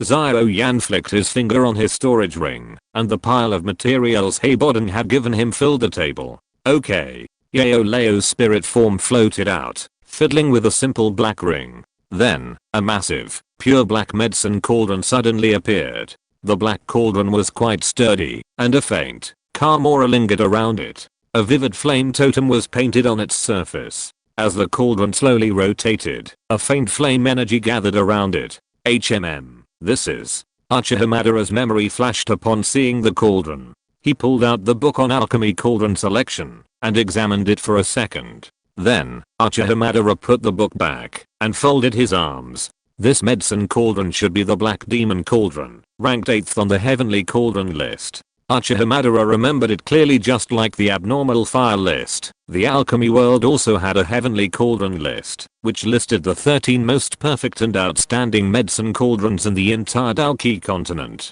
This information was recorded in the Alchemy Cauldron Selection, one of the 4 books on alchemy. It was said that medicine cauldrons listed on the Heavenly Cauldron list could significantly increase the success rate of alchemy. Yes, this is the Black Demon Cauldron. I paid a heavy price to obtain it back then. Yao Leo looked at Uchiha Madara with some surprise. In just over a day, Uchiha Madara had already reached the section on medicine cauldrons in the 4 books. It seemed that Uchiha Madara was learning very quickly. Uchiha Madara's lips curled up, as expected. What a domineering name. Xiao Yan was also amazed. In the past, Yao Leo had refined the elixirs directly in his palm using the abnormal fire, but this time, Yao Leo had taken out all his medicine cauldrons, clearly attaching great importance to this alchemy. Yao Leo had already begun working on it. A blazing white flame quickly enveloped Yao Leo's palm as he gently trembled. He slowly placed his palm against the diamond-shaped vent of the black cauldron and flicked his fingers, sending a blazing white flame soaring within. He gathered herbs one by one and dropped them into the cauldron. His palm waved rapidly, like plucking leaves from a flower, and the blazing white flame within the cauldron instantly enveloped each herb. To observe more closely and gain a deeper understanding, Uchiha Madara's 3 Megatama Sharingan had quietly transformed into a Manjaki Sharingan. Watching Yao Leo's manipulations intently, Yao Leo's palms moved with incredible speed. Anyone observing Uchiha Madara's eyes would have noticed their movements were equally swift, moving over a dozen times a second. Xiao Yan, standing nearby, cautiously glanced at Uchiha Madara. Seeing him activate his Manjaki Sharingan to observe Yao Leo's alchemy, his eyes filled with envy. He longed for the Sharingan, an ability to learn anything instantly. At his peak, Yao Leo was an 8th grade alchemist. Even though the steps for creating a 6th grade elixir were complex, Yao Leo mastered them methodically and effortless. In the tidy room, a black medicine cauldron slowly spun in midair, its azure white flame swelling violently within. As the cauldron spun, the space around it radiated a continuous stream of tiny energy ripples, rippling outward like water disturbed by a pebble. Within the swirling flames, a thumb-sized pale purple elixir slowly took shape as it heated. After a moment, a deep purple aura emanated from the cauldron, its fragrance lingering for a long time. Uchiha Madara's eyes narrowed. The elixir must be nearing completion.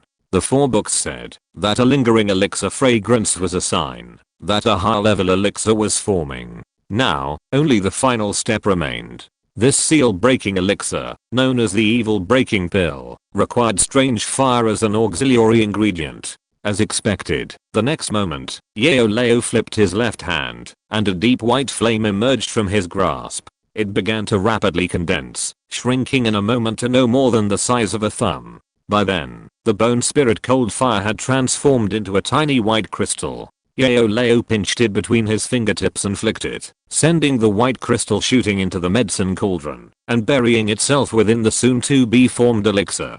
This was the crystallized ice form of the bone spirit cold fire, preventing Haboden from any further ulterior motives. Once inside the elixir, the crystal transformed into tiny specks of white light, completely merging into the substance. Leo nodded slightly. After a brief pause, the deep white flame surged once more, initiating a final round of intense burning. Once this step was complete, Leo directed his palm towards the black cauldron, and the pale purple evil breaking pill landed gracefully in Leo's palm. Uchiha Madara stood beside Leo. Although Uchiha Madara was watching the elixir refining intently, Leo could sense a strong sense of oppression. "Mr. Madara, would you like to see it?" "Okay." Leo tossed the pill, and it landed in Uchiha Madara's hands. Uchiha Madara examined it curiously. It was a pale purple silky sheen, and its surface was etched with patterns that reminded him of a strange energy. It must be the key ingredient to break the seal. Uchiha Madara nodded and tossed the pill to Xiao Yan, who was also extremely interested. This was his first time formally observing the entire alchemy process. Combined with the information he had read in the 4 books on alchemy over the past 2 days, countless inspirations flooded his mind. Now, he wanted to try the entire process himself. "Are there any simple recipes? I'd like to try it too," Uchiha Madara said decisively. He liked to act on things immediately, especially with such a fine medicine cauldron and such a skilled alchemist at his side.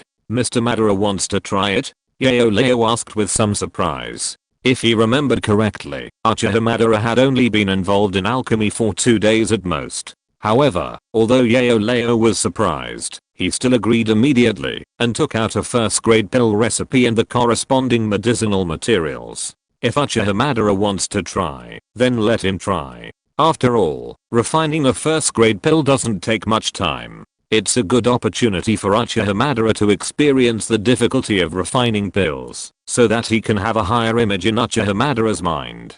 Uchiha Madara sat down, took a deep breath, and prepared to start refining the pill. It was his first time refining the pill, so he was not very confident. However, a man should not be afraid of failure. A man should grow up in fighting failure again and again. This is his ninja way. Thank you to all the friends who voted for recommendations and monthly tickets yesterday, as well as friends who gave rewards. A new day, please vote for recommendations. Please vote for monthly tickets. Please collect. Chapter 38, the first time to make an elixir. Sitting cross-legged, Uchiha Madara looked around. He saw 3 items beside him, a medicine cauldron, medicinal herbs, and a recipe for an elixir. He first picked up the recipe and channeled his soul power into it. According to his memories, the 4 books mentioned that recipes often contained essential data and information for refining. These included the required amounts of various herbs, the required heat, the required heating time, and so on.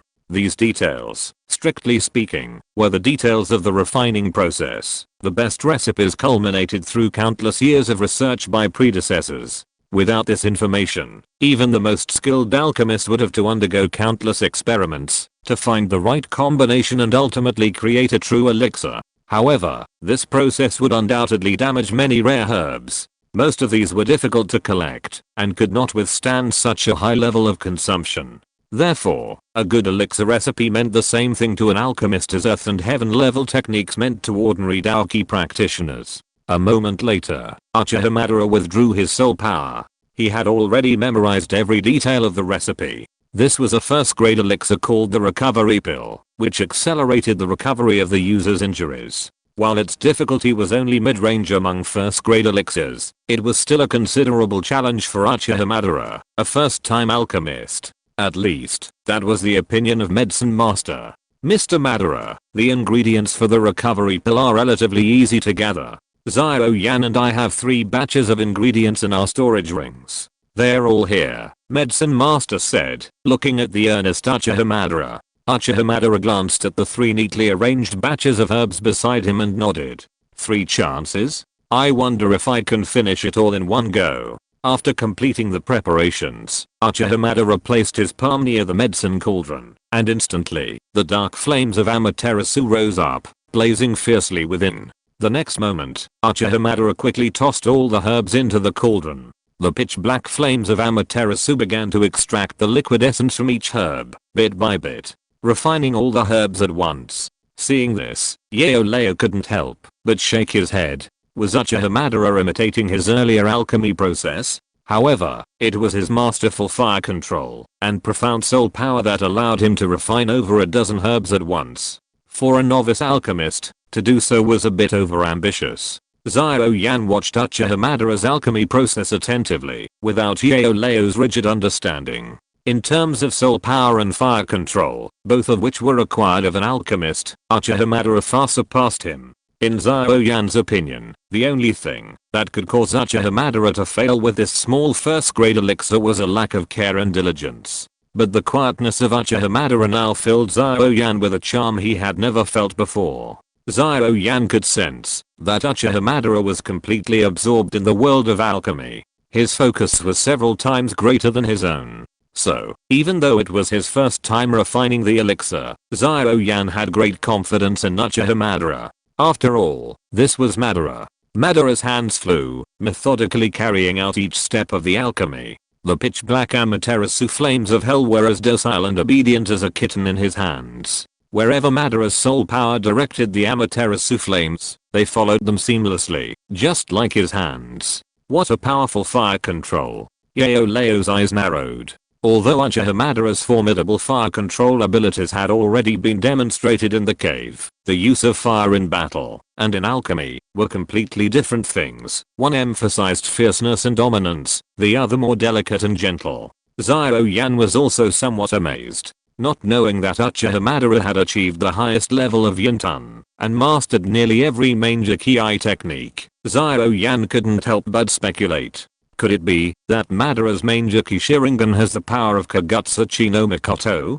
Xiao Yan pondered. If so, it made sense. For Madara, who possessed the power of Kagutsuchi, the power of fire in his hands, was fundamentally different from that of others. While others could only assist in guiding the flames, Madara truly and forcefully controlled them head-on. Time passed slowly as Uchiha Madara concentrated intently, his eyes fixed on the cauldron. After countless tumblings, the liquid extracted from the medicinal herbs finally became smooth and round. With a wave of his hand, the Amaterasu flames extinguished, and the pill appeared in his hand.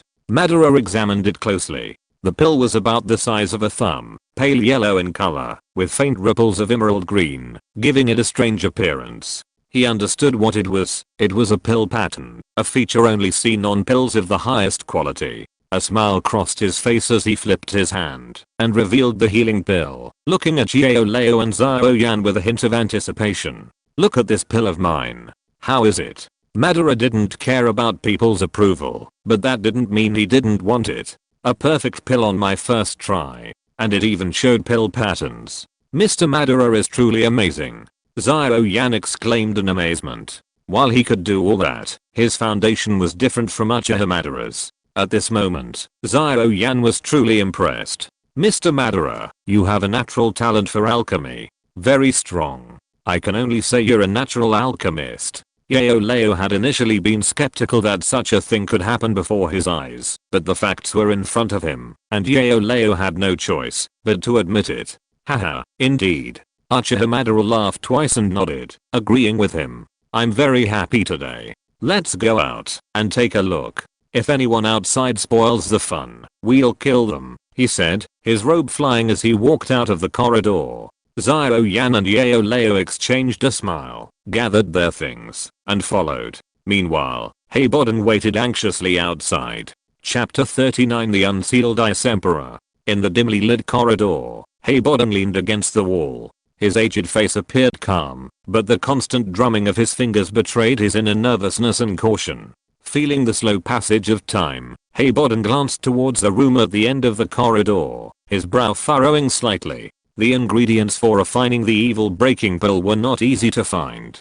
He had searched for years to gather them. If Xiao Yan failed, his hope of regaining his strength would be delayed.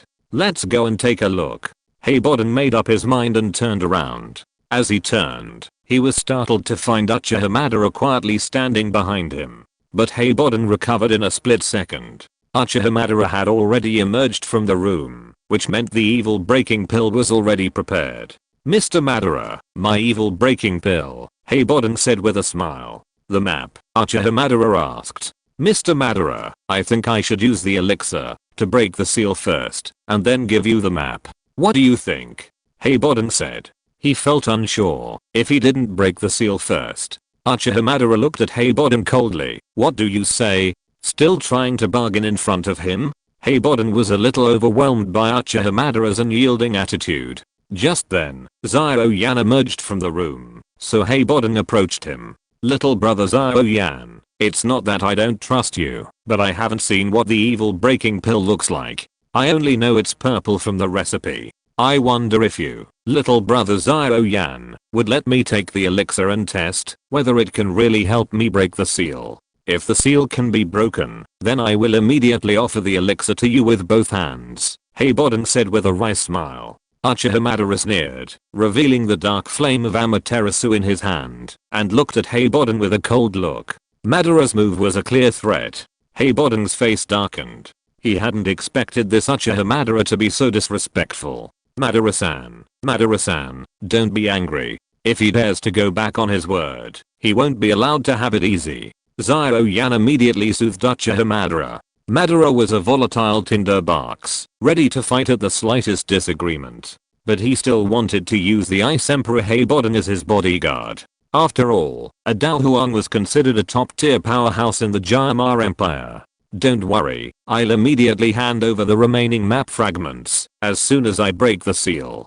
Heiboden smiled dryly, but deep down, he had other thoughts. This Uchiha Madara was simply too arrogant. Once he regained his strength, he would definitely take him down. And this Xiao Yan, playing both the good cop and the bad cop, was he really treating the Ice Emperor like a sick cat if he didn't show his might? Xiao Yan coaxed Uchiha Madara for a while, and only then did Madara put away the dark Amaterasu flames. There won't be a next time, Madara said.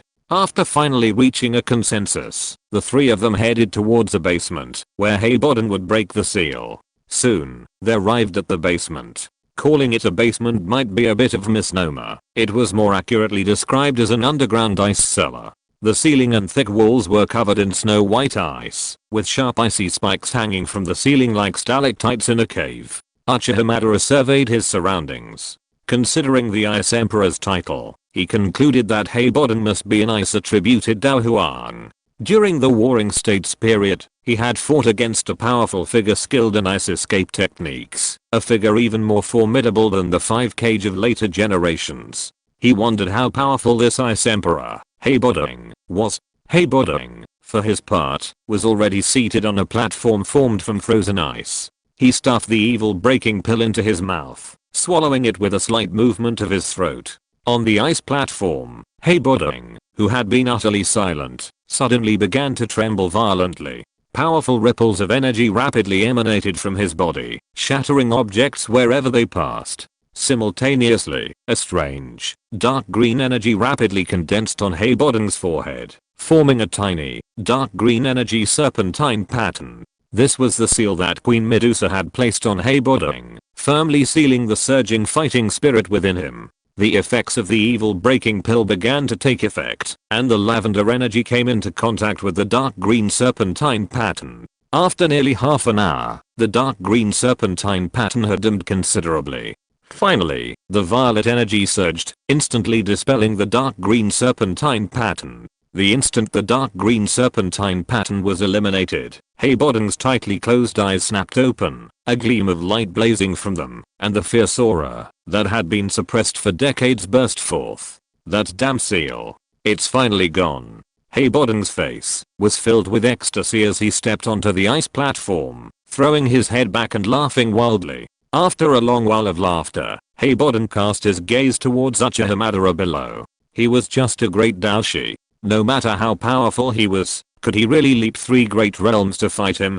Haha, Mr. Madara, you just said you wanted to fight me. I wonder if that still counts. I've recovered my Dou Huang strength, so this might be a little unfair to you, Heibodon said with a roaring laugh. His overwhelming aura pressed recklessly towards Uchiha Madara, intending to intimidate him. Xiao Yan, standing nearby, could clearly sense Heibodon's fierce aura and immediately urged Leo to unleash the power of the bone spirit cold fire. Uchiha Madara didn't say anything, but his actions made his position clear. He drew the Uchiha fan from behind him, gripped it tightly, stamped his foot on the ground, and soared into the sky. Come on. Great. That's refreshing. Heibodon grinned. This provocation really worked. Today, he'd show this great Dou Qi what the power of a Dou Huang, fighting emperor, truly is. Heibodon's portrayal in the original novel and the anime are two completely different characters. Considering the needs of both sides, we'll use the original novel's portrayal first, and the animes after this battle. Also, I've noticed everyone prefers Madara to talk less. So, let's keep it that way and let his actions speak louder and clear. Chapter 40, Madara vs. Ice Emperor Heibodon. On the desert, Uchiha Madara and Heibodon stood opposite each other. Ice Spear. Heibodon grabbed the air with his right hand, and an exquisitely shaped blue ice spear appeared in Heibodon's hand. The next moment, Heibodon quickly ran towards Uchiha Madara. Flame Fan. Uchiha Madara tightly grasped the Uchiha fan in his right hand, and the dark Amaterasu flames wrapped the Uchiha fan layer by layer. He also rushed out with the wind under his feet. Both of them were very fast. In a few moments, they collided with each other. Heibodon stabbed Uchiha Madara with a spear, and the ice fighting spirit burst out. The air around them made people feel icy, and at the same time, a sharp sound of breaking through the air was heard. This stab had good penetration power in the front, but in Madara's opinion, the side was full of flaws. Uchiha Madara's eyes were full of calmness, and the Uchiha fan slashed at the stabbing ice spear from the side. Heibodon's expression remained unmoved. He swung his spear in a circle in the air, instantly increasing the speed of his swing, switching from a straight thrust to a sweeping strike, striking the Uchiha fan from behind. Heibodon's combat awareness was clearly excellent, honed through years of practice. Just as his previous thrust, which concentrated its force on the front, was vulnerable to the side, so too was Uchiha Madara's current slash, due to its forward momentum, vulnerable to the back. Uchiha Madara's expression shifted, a hint of something. But Madara remained unfazed. He tossed the Uchiha fan upward, simultaneously retracting his hands in a difficult maneuver to dodge Heibodon's attack. Then, just as the fan was about to fall, he quickly caught it, and attacked Heibodon again. After a round of exchange, with both sides changing their moves twice, the ice spear finally clashed with the Uchiha fan, a clanging sound echoing as the two weapons met. The sound, audible even from a distance, betrayed the immense power exerted by both.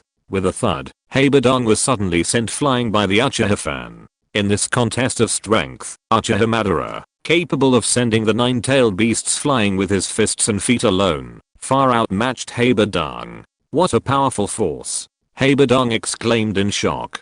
This kind of power was practically that of a humanoid demon beast. But before Heibodon could think further, Uchiha Madara approached again, blasting Heibodon skyward with a single blow of his fan. Uchiha Madara had a perfect grasp of combat timing. If he seized even the slightest advantage, he would exploit it to the hilt. Or perhaps, a combo would be a better description.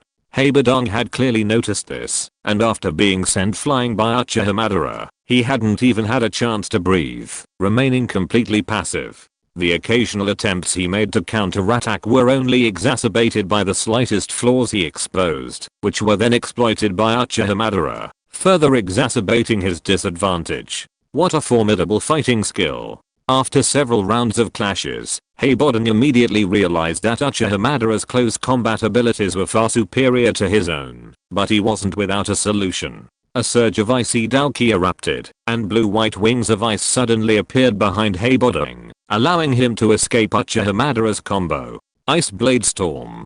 Heibodon's figure towered high in the sky, a surge of icy Dou Qi erupting. Sharp white blades of condensed ice converged in the air, forming a storm of white ice blades. After the storm of white ice blades fully formed, it paused briefly in the sky, before swooping down towards Uchiha Madara.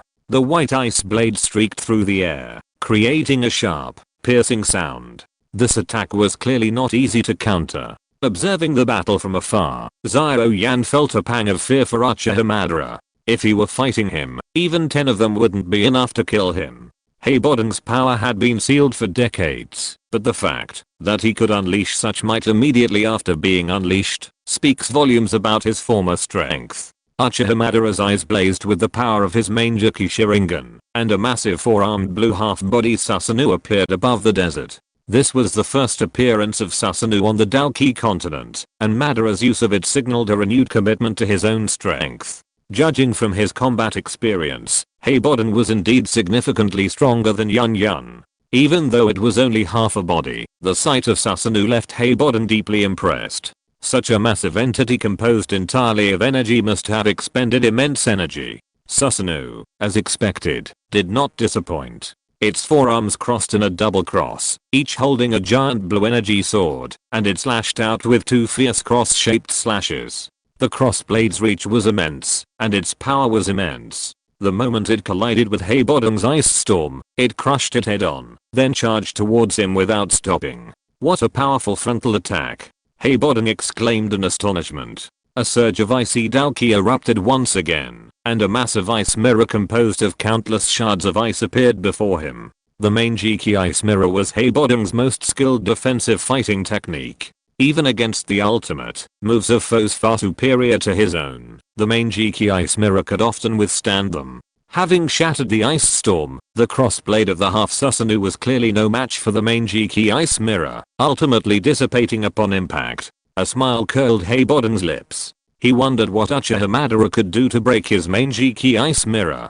Uchiha Madara frowned slightly, obviously a little surprised. He didn't expect Heibodeng to resist it. However, thinking that it was just a normal attack of half-body Susanoo, Uchiha Madara felt relieved. After all, one should not underestimate the strong in this world. Yosakani no Magatama. The four-armed Susanoo moved, and at the same time, threw out 4 blue attack objects formed by rotating double Magatama. Yosakani no Magatama is a unique long-range attack ability that can be used in the Susanoo state, and it is extremely powerful. The next moment, Heibodeng's main Dou Qi ice mirror was directly shattered by the front.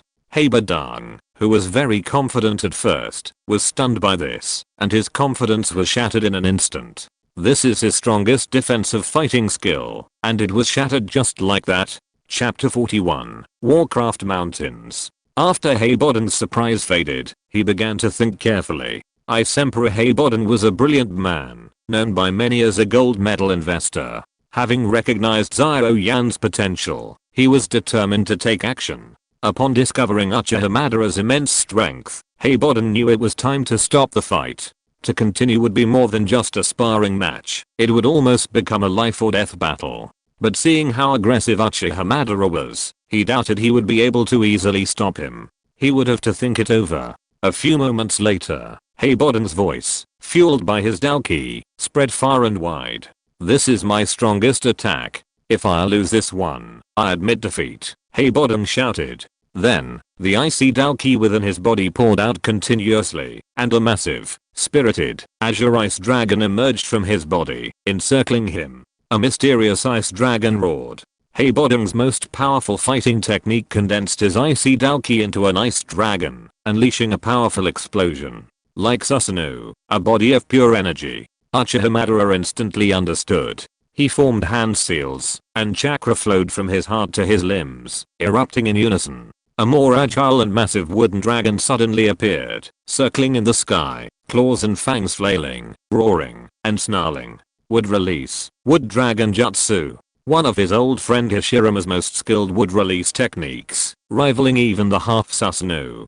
Heibodeng's eyes glazed, sensing that no matter what he unleashed, Uchiha Madara would be able to counter it with a brand new one.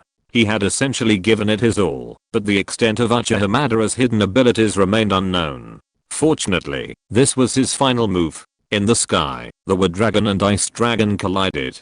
Heibodeng's power was ultimately lacking, or perhaps he was someone with a profound understanding of the situation. Realizing the ice dragon was no match for the wood dragon, Haebodong seized the opportunity and flew backward like a kite with a broken string, sprawling to the ground.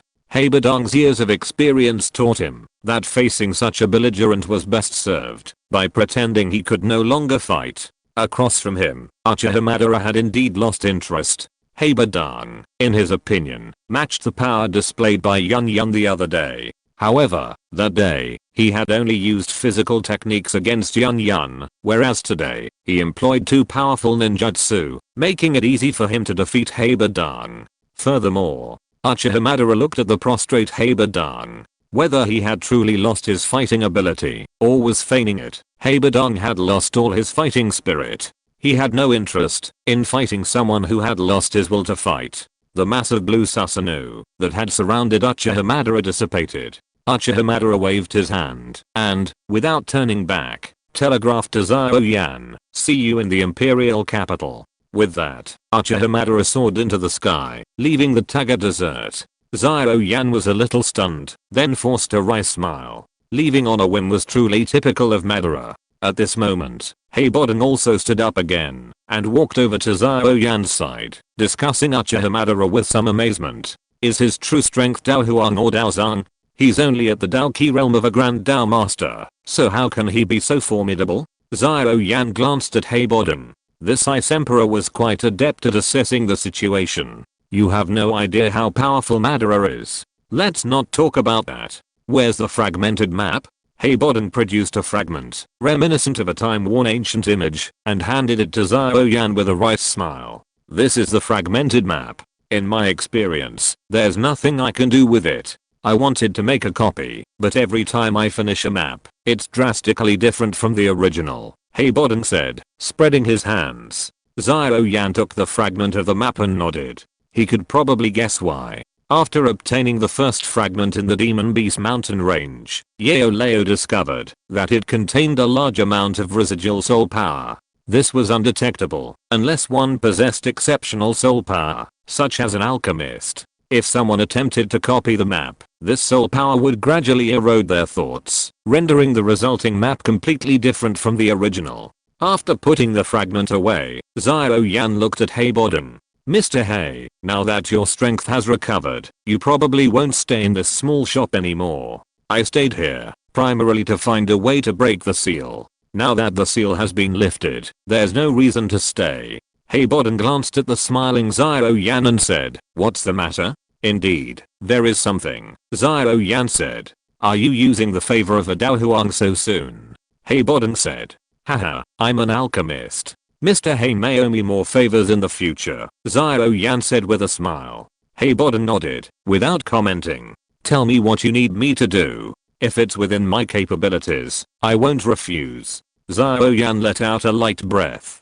"In 2 months, I'll visit the Yunlan Sect." Putting Xiao Yan's affairs aside, Uchiha Madara, after leaving Xiao Yan, had arrived at the demonic beast mountain range alone. His recent battle with Haebodong had given him a clear idea. He had originally expected to encounter powerful individuals alongside the Son of the World. But after his battle with Haebodong, he realized that, while those might be formidable opponents for Xiao Yan, they were likely mere foes for him. So, Madara decided to venture into the world on his own, a move that would completely free him. His goals were clear. 3. First, to become stronger. Second, to fight more powerful individuals. Third, to become a top-tier alchemist. The demonic beast mountain range was the first training location Uchiha Madara had chosen for himself. From Haebodong, Uchiha Madara had memorized the entire topographical map of the monster mountain range, and learned that it was home to a large number of monsters ranging from rank 1 to rank 6. The alchemist conference was still about a month away. Uchiha Madara's plan was to spend this month in the monster mountain range, relying solely on the power of his Dou Qi to train. He would also spend a significant amount of time studying the 4 thick books on alchemy, thoroughly understanding the knowledge contained therein, and conducting extensive alchemy practice over the next month. Madara's goal for himself was simple. Within a month, his Dou Qi realm would reach the level of a high-star Dowling, and he would be able to independently refine 4th grade elixirs. The journey to the monster mountain range had officially begun. If you're listening to this novel on a channel other than Fanfic World, it means they downloaded and uploaded it without effort. we cordially invite you to visit our channel, Mundo Fanfic Novelos. There you'll find the original version of this story and you can explore many other novels of various genres. We're waiting for you to immerse yourself in a world of incredible novels. Chapter 42, Sorting It Out. 2 chapters today, 4 chapters tomorrow. The Tagor Desert section has concluded, and now we are moving on to a new story.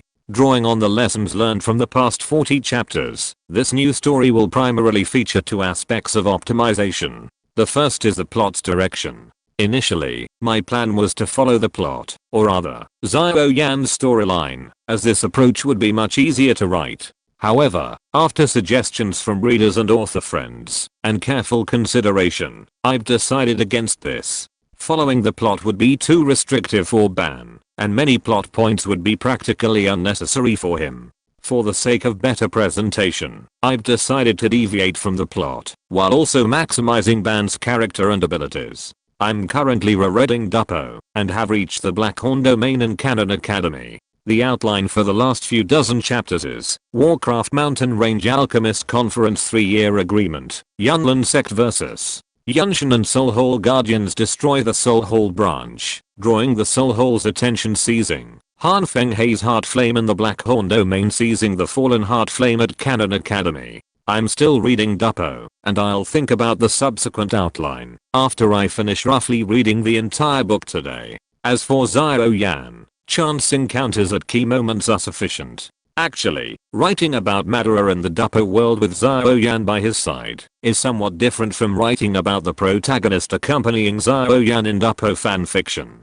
This is because Xiao Yan is a time traveler from Earth, the first Duppo setting, and one who knows the entire Naruto storyline, the second setting in this article. His presence is like a confidant who understands Madara, just like us. His and the other Duppo natives' views and attitudes toward Madara can help create a layered writing experience. For example, the battle at the Serpent Man King's City. The Serpent Man Dou Huang is on the first level, Dou Qi and other Dou Huangs are on the second level, Yan, who fought Madara, is on the third level, Leo, who sensed Madara's powerful soul power, is on the fourth level, and Xiao Yan, who knows Madara's true strength, is on the fifth level. When writing this, the layered writing is immediately apparent. Without Xiao Yan, the story would lack the layered quality of Leo and Xiao Yan. This is a matter of online writing, and readers may not realize it when reading it, as most find it smooth and lacking any jarring moments. To put it simply, Xiao Yan's role in this story differs significantly from that in other Duppo fanfictions. I hope this makes sense.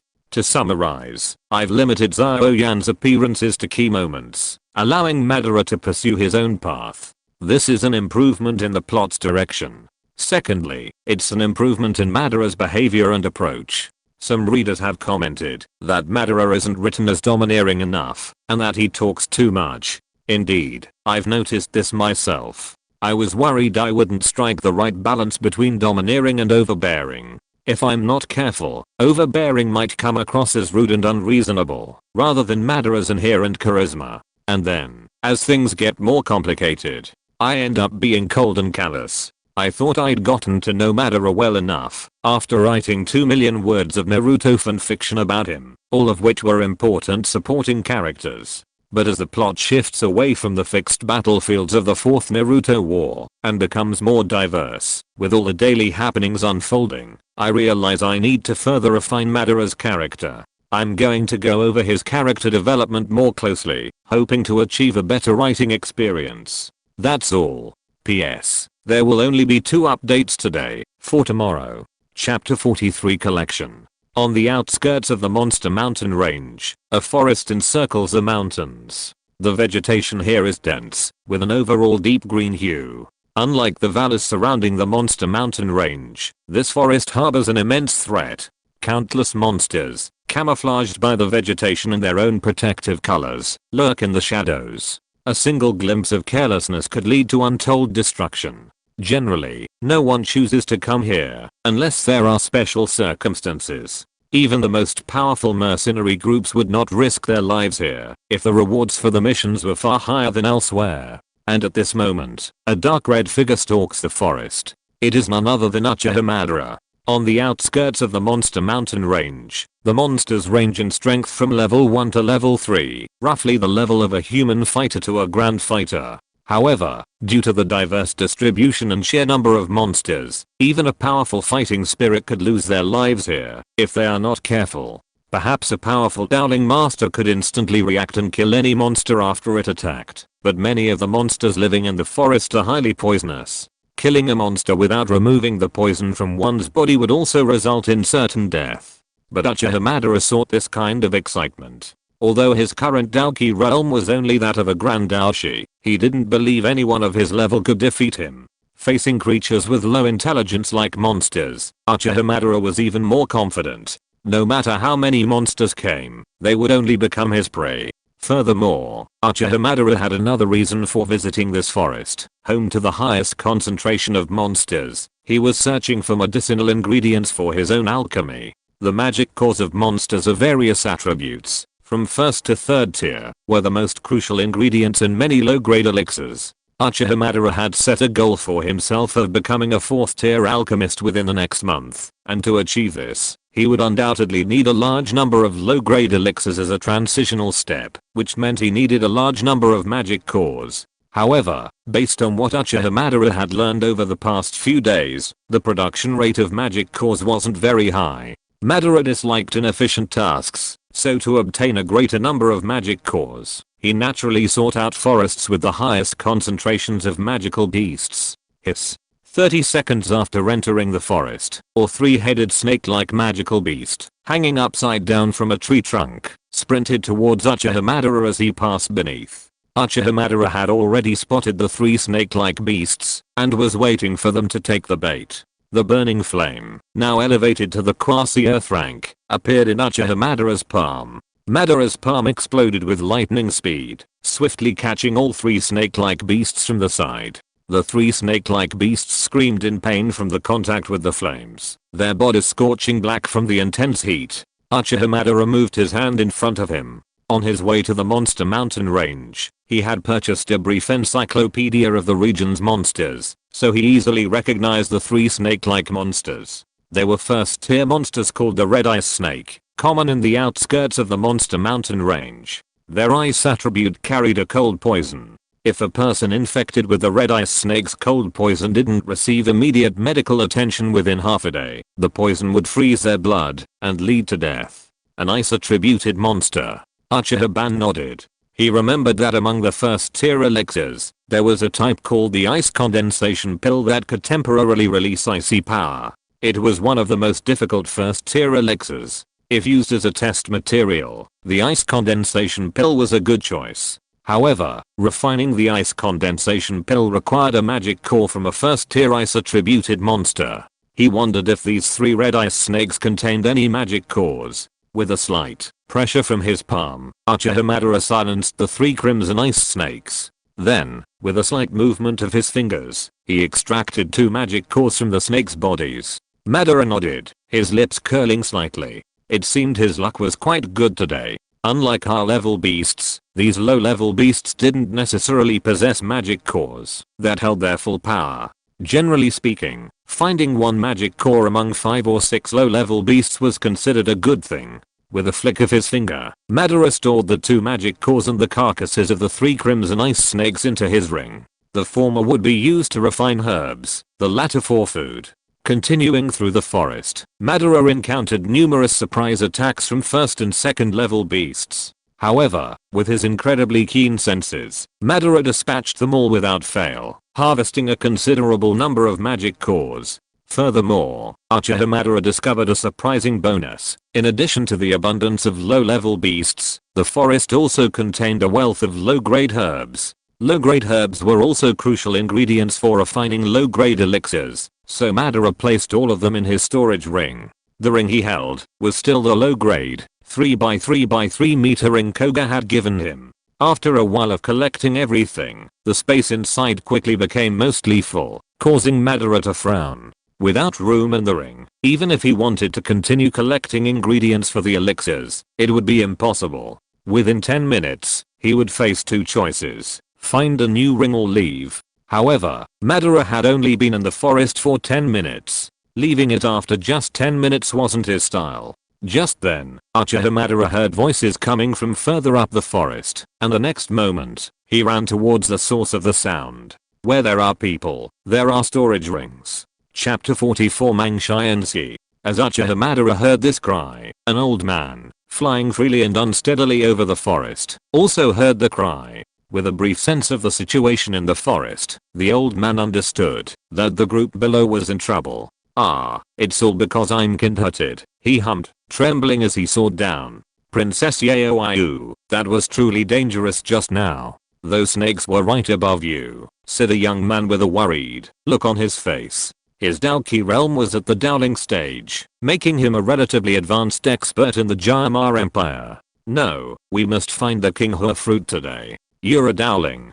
This is only the outskirts of the demonic beast mountain range. Are you afraid?" The woman named Yaoyu shouted. Yaoyu, a young princess of the Jayamar Empire, was also a 4th rank alchemist, and one of Xiao Yan's rivals at the alchemist conference in the original novel. The young man couldn't help but smile bitterly. Although this was the outskirts of the monster mountain range, it was also the forest with the highest monster density. If he wasn't alert, even he himself would be dead. Suddenly, the young man sensed a sense of danger. He looked around, only to see a multitude of green eyes emerging from the surrounding grass. Suddenly, his eyes froze. A 3rd-tier monster, the Timber Wolf, possessed the wood element, possessing nimble speed and rapid reflexes. And most importantly, Timber Wolves typically lived in packs, often appearing in groups of more than a dozen.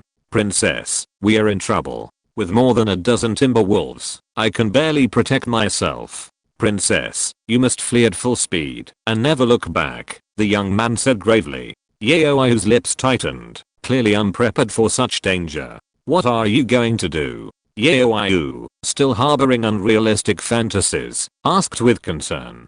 "Princess, don't worry about me. I'm lucky to be able to protect you." With that, the forest wolves launched their attack. One after another, ferocious figures pounced on the young man, and several also pounced on Princess Yaoyu. The young man's face darkened, and he unleashed a fierce burst of Cyan fighting spirit, striking the wolves attacking Yaoyu. The wolves were instantly sent flying by the Cyan fighting spirit. However, since the young man had focused his force on the wolves attacking Yaoyu, he naturally had no way to deal with the wolves attacking him. But at that moment, 2 powerful shouts rang out simultaneously. Storm Release, Light Fang, Thunder Technique, Thunderfall. Transparent lasers and blue-white thunderbolts launched simultaneously, striking more than a dozen forest wolves, instantly killing them. At the same time, 2 figures appeared in the forest, one clad in red and black armor, the other in blue and white robes, creating a stark contrast. "You're quite skilled, Kit." The old man in a blue and white robe stroked his mustache and smiled, a hint of interest in his eyes. Judging by his speed and power, this young man in strange attire was more than just a grandmaster. "You too." Uchiha Madara looked at the old man, his eyes brimming with an almost fanatical fighting spirit. He could sense from this Dou Qi, this aura, that this old man's strength far surpassed that of Yunlan and Heiboding, 2 Dou Huangs. He was the strongest being he had ever encountered since arriving in this world. He even felt a faint sense of life or death threat. "Tell me your name," Uchiha Madara demanded. This feeling of life or death threat was exactly what Madara desired. He wanted to fight this man. The old man in the blue and white robe noticed the fighting spirit in Madara's eyes and smiled. He had traveled the Dou Qi continent for many years and had seen countless young fearless belligerent men like Uchiha Madara. "I'm Xiao, the Dean of Canon Academy. What's your name, young man? Want to fight me? Then come to Canon Academy." Xiao coaxed. A young man who appeared to be a grandmaster, but whose true strength far surpassed it, was certainly worth recruiting or deceiving. It didn't take much time to deceive people, after all. Besides, even if this young man had considerable strength, it was still uncertain whether he could withstand a few moves from the perverts on the inner court's strongest list, let alone find him. A friendly smile crossed Xiao's face. It was clear that this wasn't his first time doing this, and even for a powerful individual, he acted with such ease. Canon Academy. Uchiha Madara had a certain impression of Canon Academy. During his conversation with Yao Leo had mentioned that Canon Academy had a strange fire called the Fallen Heart Flame. He had originally planned to seek out the Fallen Heart Flame once he was done with the Gamma Empire, but he hadn't expected the Canon Academy Dean to be so powerful. Uchiha Clan, Uchiha Madara, Yintsukai, Thunder Style. Uchiha Madara announced his name, but immediately after, he formed hand seals with his hands, unleashing a burst of black lightning that shot straight at the Mangshiankai in the sky. He had to seize the opportunity he encountered. If he waited until the next time, who knew how long it would take him to encounter such a powerful being again. Mangshiankai smiled, and with a wave of his right hand, he neutralized Madara's Yintsukai, Thunder Style. Uchiha Madara, I'll keep this in mind. I look forward to seeing you at Canon Academy. With that, Mangshiankai waved his sleeves, carrying away the stricken Princess Yao and the young Dowling. Free space travel. Uchiha Madara's eyes narrowed. This was the sign of reaching the Daozun realm. As he watched the Mangshiankai vanish into the sky, his thoughts gradually became active. The power of space and time. In the ninja world, only certain Mangeki or Samurai techniques can awaken it, and he hasn't mastered it. One of his few weaknesses.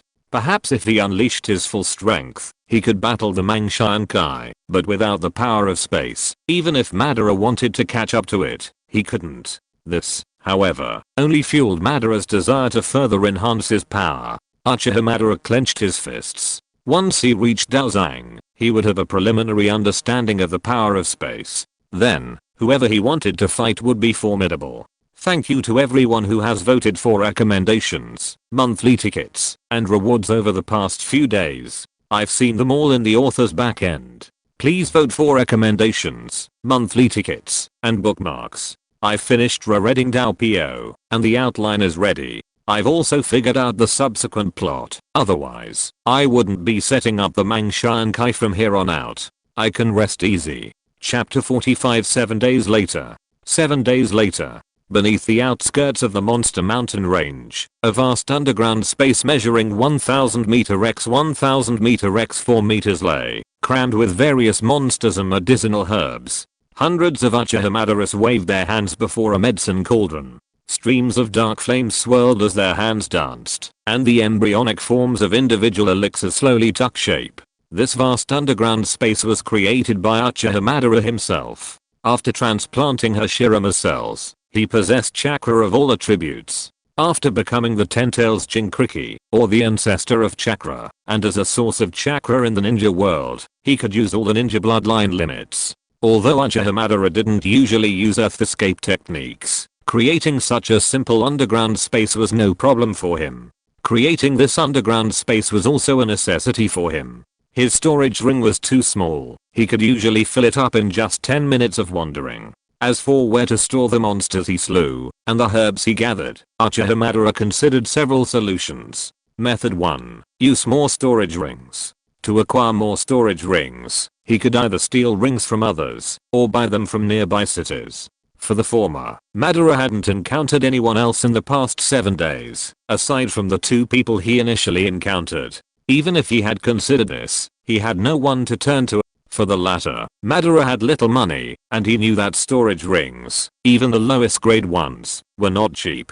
Initially, Madara considered trading in the first grade elixirs he refined, or the magical beasts he slew for money, and then trading them for storage rings. But this plan fell through. The price gap between first grade elixirs and storage rings was too great. It would take a day's worth of first grade elixirs to match the value of a low grade storage ring. Furthermore, the space occupied by the monsters he slew was too vast, and using his existing storage rings to carry the monsters wouldn't be enough to carry more than a few.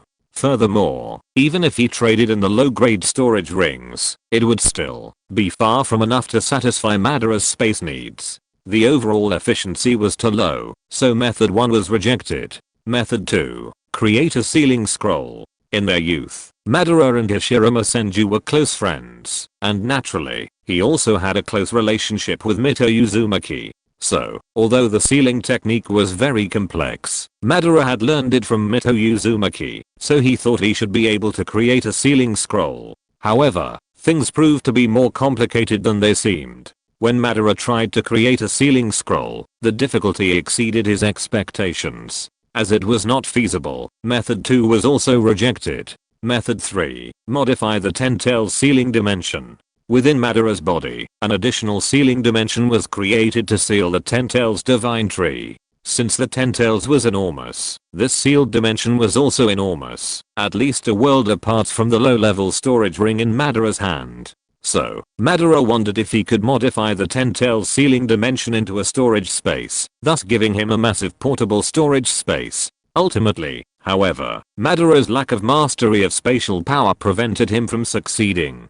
That left only the fourth method, creating an underground space beneath the monster mountain range. This method was simple and straightforward. Using Earth Escape, one could easily create a vast underground space. The only drawback was that the underground space was immovable, making it virtually impossible to remove anything from it. However, for Madara, who intended to cultivate continuously in the monster mountain range for a month, this wasn't a problem. Unable to move, he would simply circle the area and hunt.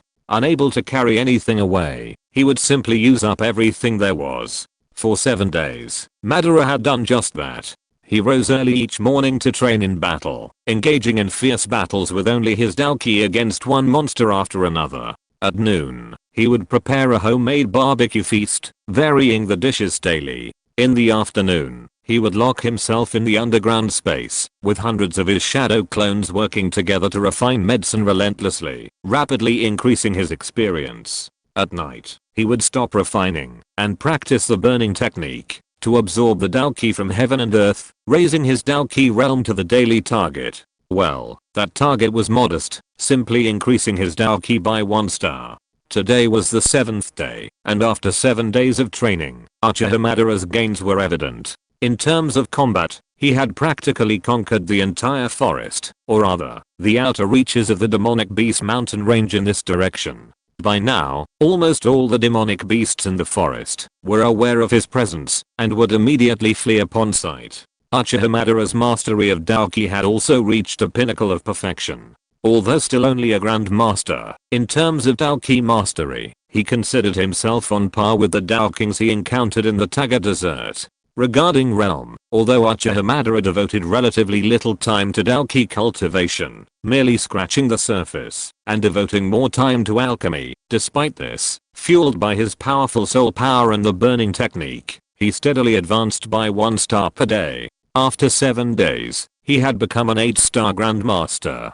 Madara's breakthroughs came naturally, thanks not only to his immense soul power, but also to his daily use of hundreds of shadow clones to refine elixirs. Each shadow clone's process of refining elixirs effectively sharpened his control over his Dou Qi. The only problem was that Madara couldn't absorb the Dou Qi of hundreds of clones simultaneously, simply by absorbing the Dou Qi of heaven and earth. This wasn't a problem, however, as these clones would each refine their own Dou Qi replenishing elixirs. If their Dou Qi was significantly depleted, they could simply take drugs, creating a seamless closed loop. Finally, regarding alchemy, Madara's pre-existing soul power and fire control were strong enough, coupled with the experience gained from refining elixirs with hundreds of shadow clones, and his daily focus on refining elixirs. Therefore, his progress in alchemy was arguably the most rapid. In just 7 days, Uchiha Madara had gone from nothing to mastering 1st grade, 2nd grade, and 3rd grade elixirs. He was now capable of successfully refining 4th grade elixirs. In other words, he was now a 4th grade alchemist. He had conquered the outer reaches of the demonic beast mountain range, rising from a 1-star Grandmaster to an 8-star Grandmaster, becoming a 4th grade alchemist. This was the result of 7 days of dedicated training. But that wasn't enough. Madara had planned on training for over a month. Chapter 46, The Sealing of the 4th Rank Alchemist.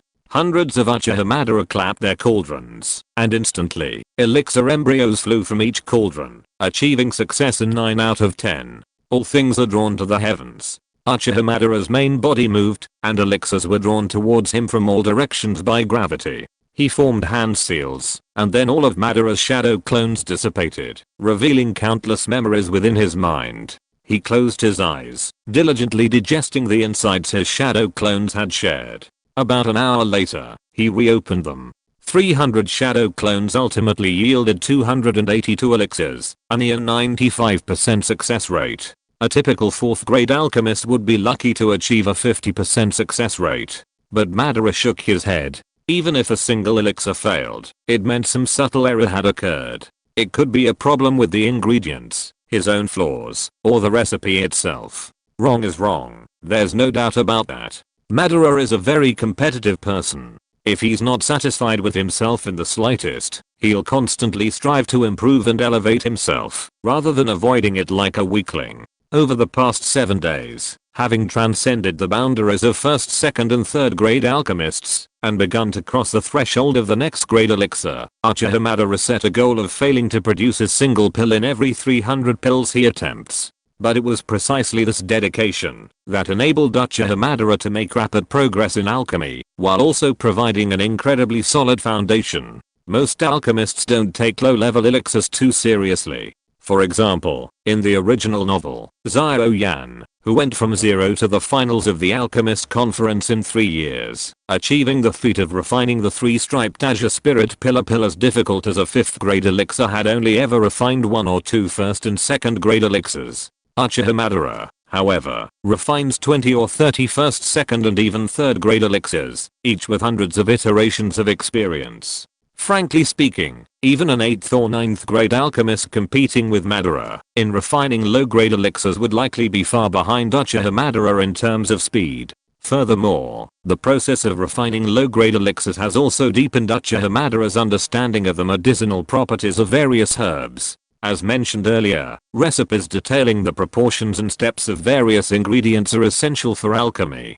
However, after refining elixirs using low-grade herbs tens of thousands of times, Madara has developed the confidence to create his own low-grade recipes. It's fair to say that the difference between Madara and other alchemists in refining low-grade elixirs is worlds apart. This achievement is inextricably linked to Madara's dedication. The 7 days it takes for 300 shadow clones to create a recipe is equivalent to 6 years for an average alchemist. It took Xiao Yan nearly 3 years to reach the same alchemist level as Madara today, a 4th grade alchemist. An alchemist's talent depends on their own fire control abilities and soul power.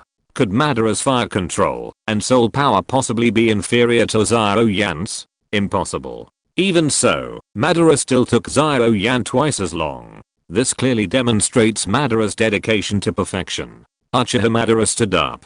Yesterday, his success rate for 4th grade elixirs was still 50%. By the end of today, his success rate had reached 95%.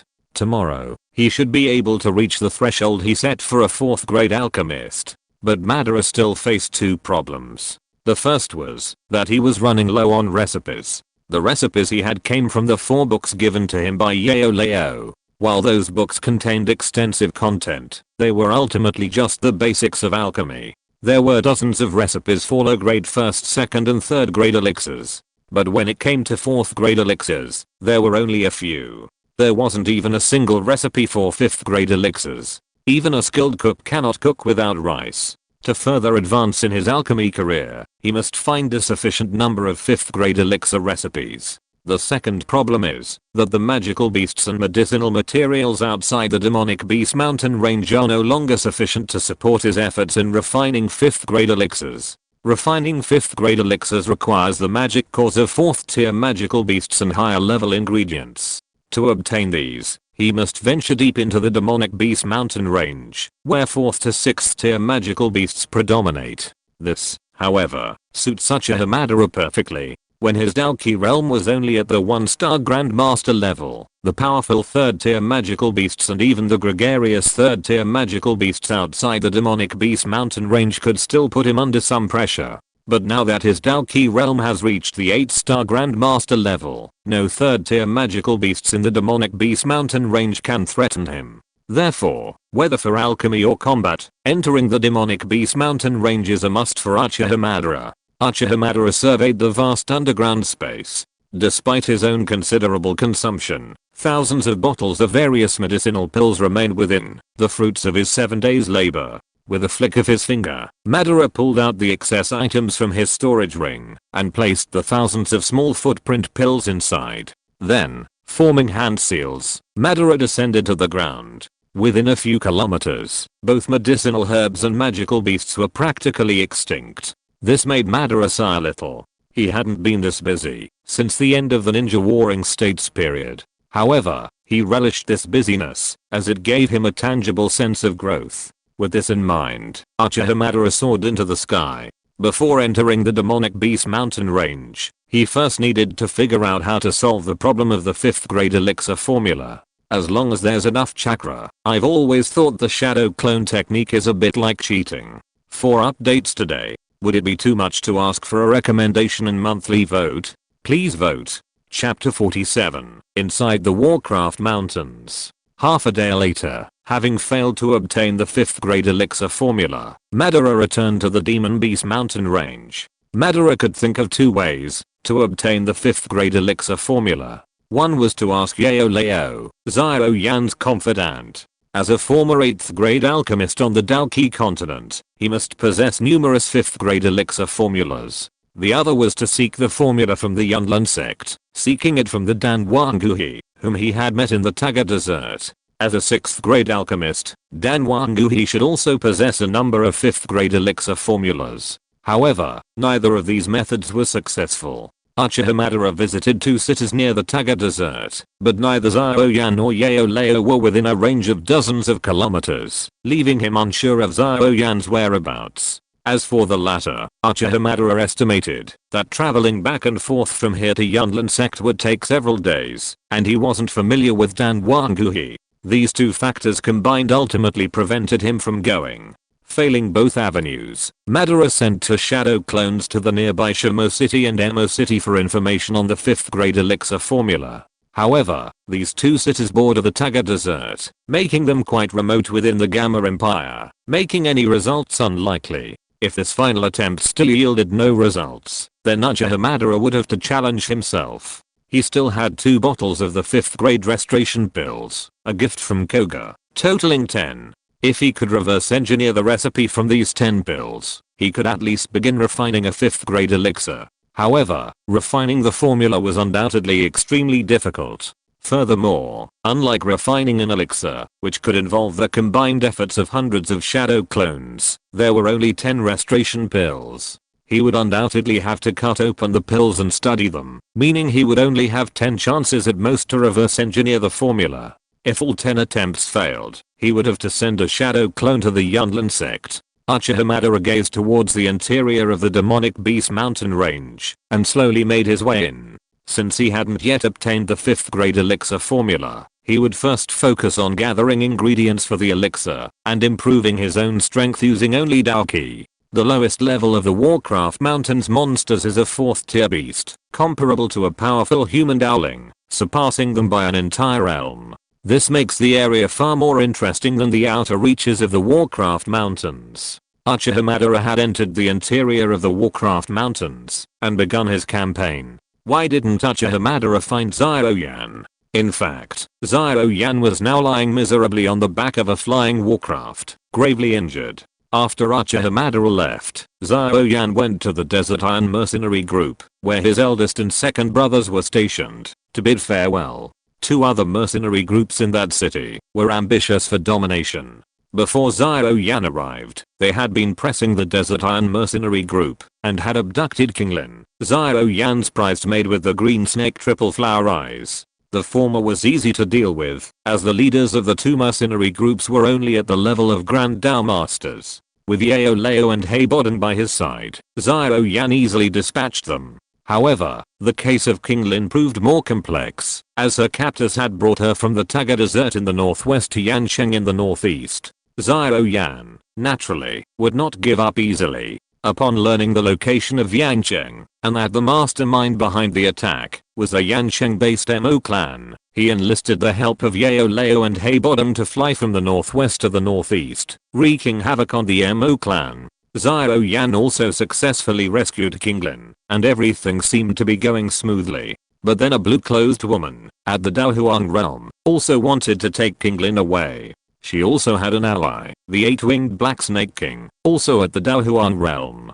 So, Xiao Yan, with the help of Leo, united Heibodong, the blue-clothed woman, and the 8-winged black snake king in a celestial battle.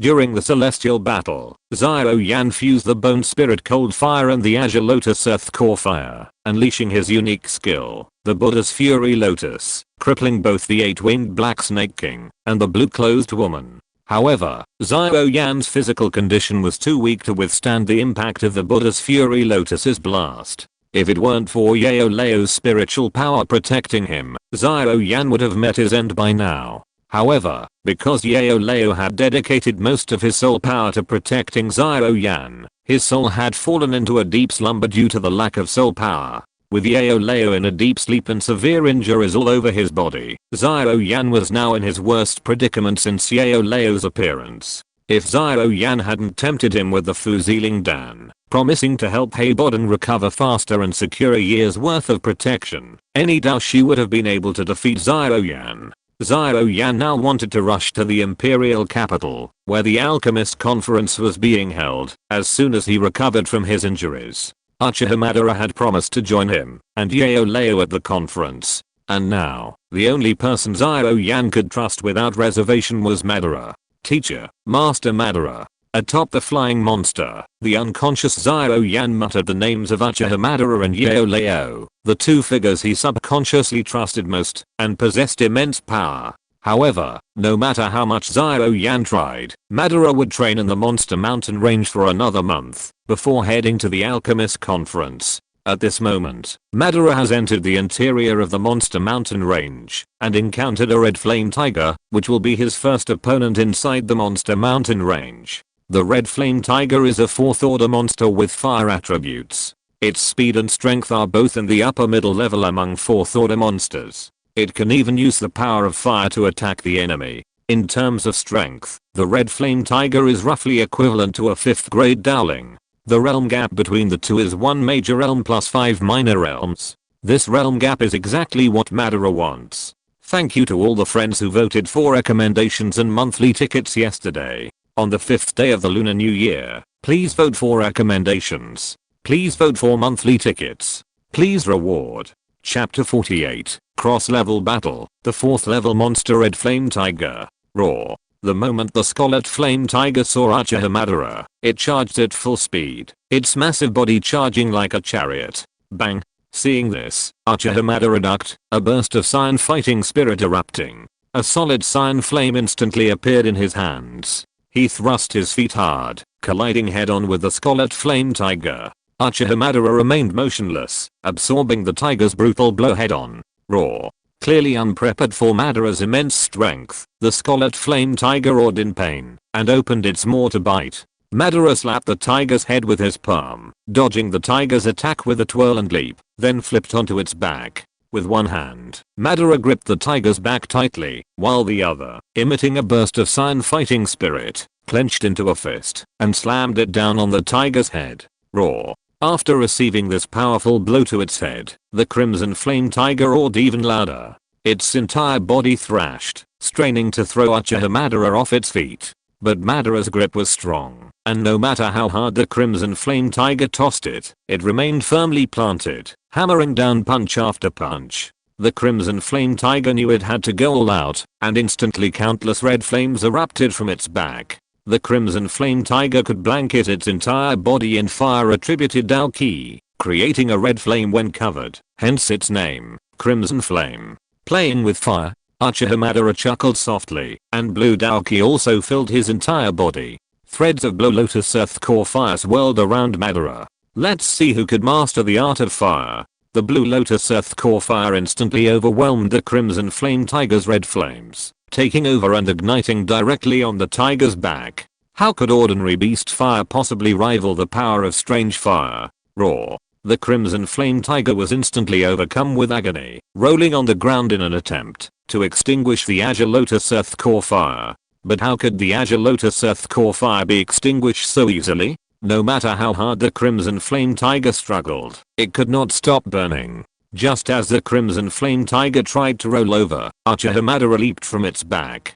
Seeing the Crimson Flame Tiger's breath growing weaker as it struggled, he suddenly manifested a flaming long sword in his right hand and dealt it a decisive blow. This battle, Uchiha Madara was completely victorious. As he approached the now silent Crimson Flame Tiger, searching for its magic core, he began to review the battle. 3 key factors enabled him to decisively defeat the Crimson Flame Tiger, a realm above him. The first was his suppression technique. His burning technique was now a quasi-earth tier technique, wielding a high-quality Dou Qi. The Dou Qi of an average 4th tier demon beast was comparable to that of a human cultivating a low to mid-level Zuan tier Dou Qi technique. Furthermore, his own Dou Qi had been tempered by the Blue Lotus Earth Core Fire and Amaterasu Flame, and his mastery of it had been refined through countless alchemy refining sessions. Therefore, although the Scarlet Flame Tiger was a 4th tier magical beast, and a relatively powerful one at that, Uchiha Madara, currently at the 8-star Grandmaster level, was no less capable than the Scarlet Flame Tiger. Secondly, there was attribute suppression. The Scarlet Flame Tiger excelled at using fire attributed Dou Qi, and its overall style tended to be head-on. However, in a clash of flames, the Scarlet Flame Tiger's flames were clearly no match for the alien fire, effectively neutralizing the Scarlet Flame Tiger's strongest point. Thirdly, there was IQ suppression, or perhaps more accurately, combat experience. This was clearly demonstrated the moment Uchiha Madara lunged at the Scarlet Flame Tiger's back. If Uchiha Madara were the Scarlet Flame Tiger, he wouldn't try to throw his opponent off, as that would be too passive. Instead, he would simply fall backward, slamming the opponent to the ground. This way, the enemy would either flee, or be forced to withstand the blow from his back. In that way, he would be the one taking the initiative instead of the enemy. Although the Crimson Flame Tiger was a 4th tier magical beast, its intelligence hadn't yet fully developed, and it likely couldn't devise such a countermeasure. Once the Crimson Flame Tiger entered its passive state, he was constantly being beaten. Thus, even though the Crimson Flame Tiger's fighting spirit was comparable to Uchiha Madara's, it could only suffer. After searching for a while, Uchiha Madara pulled out a fire attribute magic core and smiled slightly. As the tier of magical beast increases, the probability of it still possessing a magic core increases. By the 4th or 5th tiers, the chances of obtaining a magic core are practically non-existent. Having retrieved the magic core, Uchiha Madara continued his journey deeper into the Magic Beast Mountains. A moment later, several wolf-like magical beasts arrived. Upon seeing the dead Crimson Flame Tiger, they devoured it. This was a 4th tier wind attribute Kanglang, a Kanglang, with top speed among 4th tier magical beasts. Within the Magic Beast Mountains, other magical beasts rarely provoke Kanglang. Because the Grey Wolf, like most other magical beasts, lives in packs, and among the Grey Wolves, is a 5th level Grey Wolf King. With the 6th level magical beasts circling their own territories, no lone Grey Wolf beast dared to provoke them. There's the scent of human, and human meat is the most delicious. Tell the king we are chasing them. Then we need to hurry. This human doesn't seem to understand the rules of the Magical Beast Mountain range. If we are slow, they'll enter the Ape King's territory. Okay. After a brief discussion, the Grey Wolves decided to divide their efforts. Some followed Uchiha Madara, while others sought out the Grey Wolf King and the other Grey Wolves. At this point, Uchiha Madara was unaware that the Grey Wolf clan was about to launch a campaign to exterminate him. If you're listening to this novel on a channel other than Fanfic World, it means they downloaded and uploaded it without effort. We cordially invite you to visit our channel, Mundo Fanfic Novelos. There you'll find the original version of this story and you can explore many other novels of various genres. We're waiting for you to immerse yourself in a world of incredible novels. Chapter 49 Breakthrough on the Battlefield, Fighting Spirit. After marching for a while longer in the Monster Mountain range, Uchiha Madara defeated several more 4th tier monsters. Although their fighting spirits were similar in strength, the gap between Madara's combat experience and these 4th tier monsters was vast. However, no matter how hard he tried, these 4th tier monsters would only become his fallen souls, contributing a few magic cores to his arsenal. Uchiha Madara realized that 4th tier monsters could no longer hold him back, and now he wanted to find a 5th tier monster to practice with. Uchiha Madara's expression shifted slightly. He could sense the fighting spirits of the surroundings steadily approaching him. These auras were quite powerful, each possessing the strength of a 4th tier monster. Having reached the interior of the monster mountain range, he hadn't used his chakra, so his sensing range was limited. However, he could still detect things within a few hundred meters. Uchiha Madara looked around, and soon pairs of gleaming eyes appeared. Grey wolves. So that's what they were. Upon seeing the owners of these eyes, Uchiha Madara immediately understood what was going on. The ash wolf was a renowned, social beast in the magical beast mountains, known for its intelligence. Perhaps having spotted the corpses of the beasts he had slain along the way, they had followed him, and silently surrounded him. Uchiha Madara's eyes searched everywhere. He had heard that within the Ash Wolf clan, there was a Ash Wolf King, a 5th tier magical beast, and wondered if it was there. He soon spotted a single Ash Wolf, significantly taller than the others, surrounded by numerous other Ash Wolves. The Dou Qi emanating from this wolf was also far stronger than the others. If Uchiha Madara was right, this must be the Ash Wolf King. His gaze swept across the wolves, assessing their number. He quickly arrived at the answer: 23 4th tier Ash Wolves, plus 1 5th tier Ash Wolf King. This lineup should be enough to put some pressure on the 8-star Grandmaster. Uchiha Madara no longer held back. In each hand, the pitch black flames of Amaterasu and the azure blue fire of Sorayun burst forth, charging head on at the 20 or so wolves surrounding him, as if he had surrounded them all by himself. The instant Madara launched himself, wind blades emanating from the mouths of the 20 or so wolves streaked through the air, charging at him. These 20 wind blades formed a devastating storm, and, attacking from all directions, they were impossible to dodge. As the wind blades struck Madara's body, streaks of blood appeared. Instead of surprise, Madara rejoiced. The blood had struck him, unleashing his passion for battle.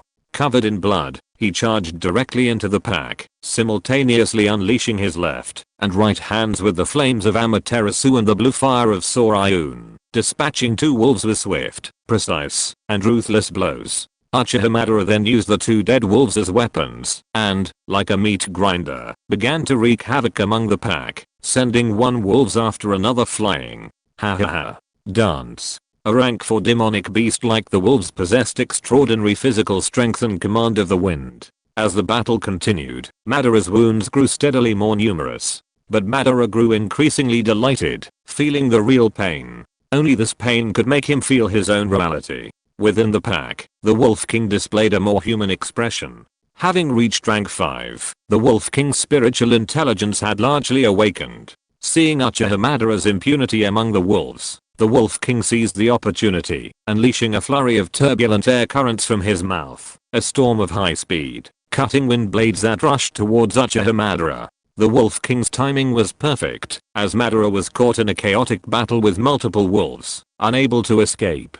A storm of wind blades struck Uchiha Madara, sending him and several of the surrounding wolves flying backward, their bodies drenched in flowing blood. The gap between a 5th tier magical beast, a Dou Huang, and Madara's current 8-star Grandmaster was one that even strange fire, cultivation techniques, and combat experience could not fully bridge. The Grey Wolf King slowly approached Uchiha Madara, looking down at him from above, radiating the unreserved aura of a 5th tier magical beast. A 5th tier magical beast. With his current Grandmaster's Dou Qi realm, it would be difficult for him to contend with a 5th tier magical beast. Uchiha Madara wiped the blood from the corner of his mouth and flicked his storage ring. Immediately, numerous bottles of 3rd grade Hiki pills, replenishing Dou Qi, appeared in his hand. The next moment, he tossed nearly 100 Hiki pills into his mouth.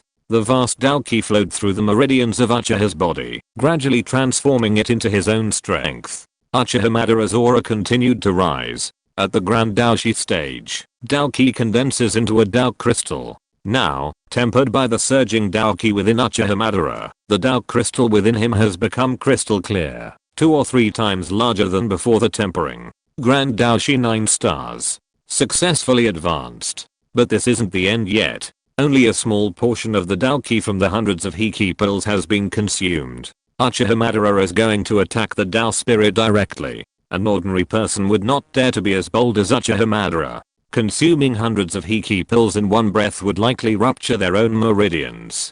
But Uchiha Madara is different. His meridians are strong enough to withstand all this Dou Qi. Uchiha Madara's long hair fluttered in the air from the powerful ripples of energy unleashed upon his dowling advancement.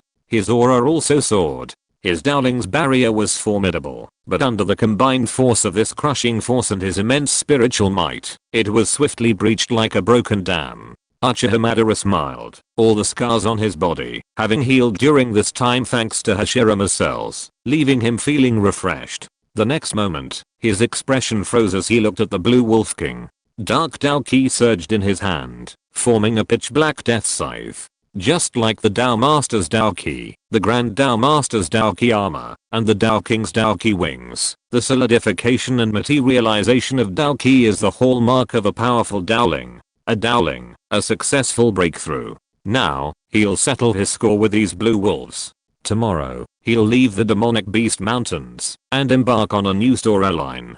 3 updates a day means the storyline progresses much faster than with 2. Please vote. Please recommend. Please collect. Chapter 50, Death Scythe. Kill the 5th rank Grey Wolf King.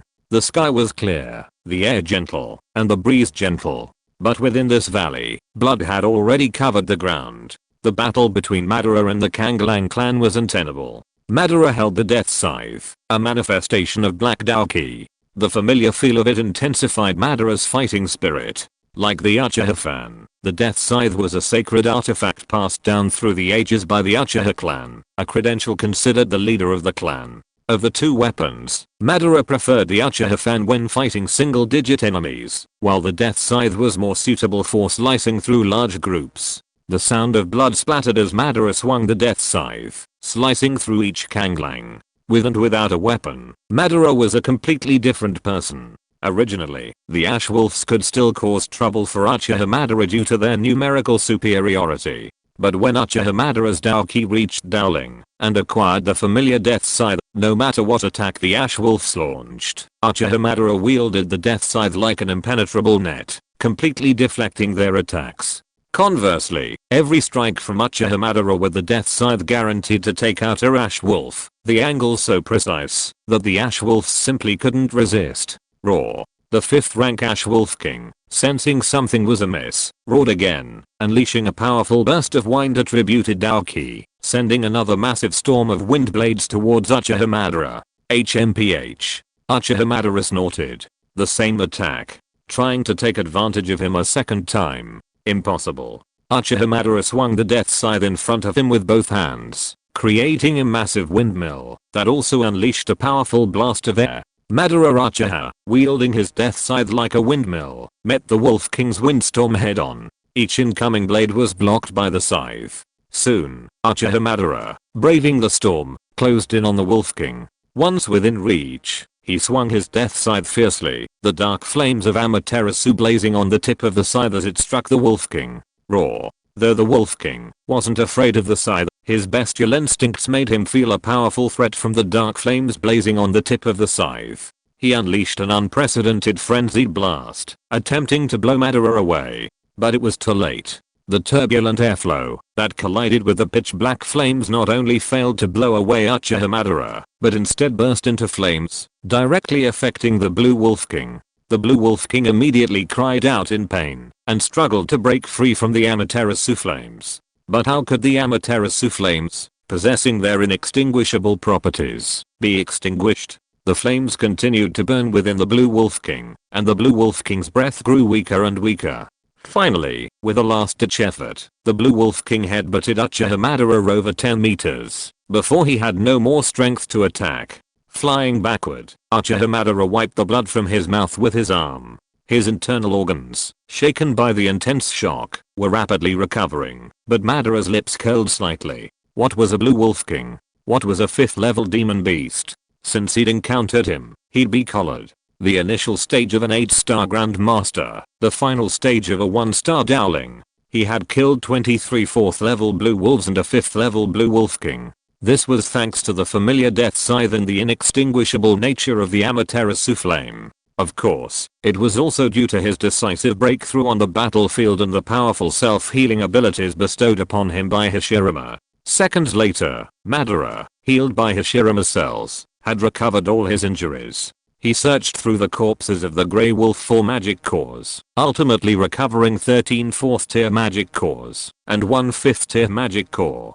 After battling the 5th tier Grey Wolf King, Uchiha Madara felt the immense power of a 5th tier beast. Not to mention the power of fighting spirit, the physical strength of a 5th tier beast alone was close to his own. While his basic physical fitness was among the best in the ninja world, he would likely struggle to gain an absolute advantage in a simple physical confrontation against a 6th tier beast. His physical strength wasn't enough, he needed further training. This was the conclusion Uchiha Madara had reached. The explosive power of muscles, like the power of chakra, a combination of spiritual and physical energy, was a universal power in any world. Since this world had a high ceiling for physical strength, it naturally required corresponding training methods. Madara believed that one day, his physical strength would be stronger than even the 9th tier magical beasts of this world. One way to train his body was to harness the power of nature, such as the wash of waterfalls or the crushing of rocks. Another method was to find an enemy of equal or even greater strength, and engage him in hand-to-hand combat, thereby training his body.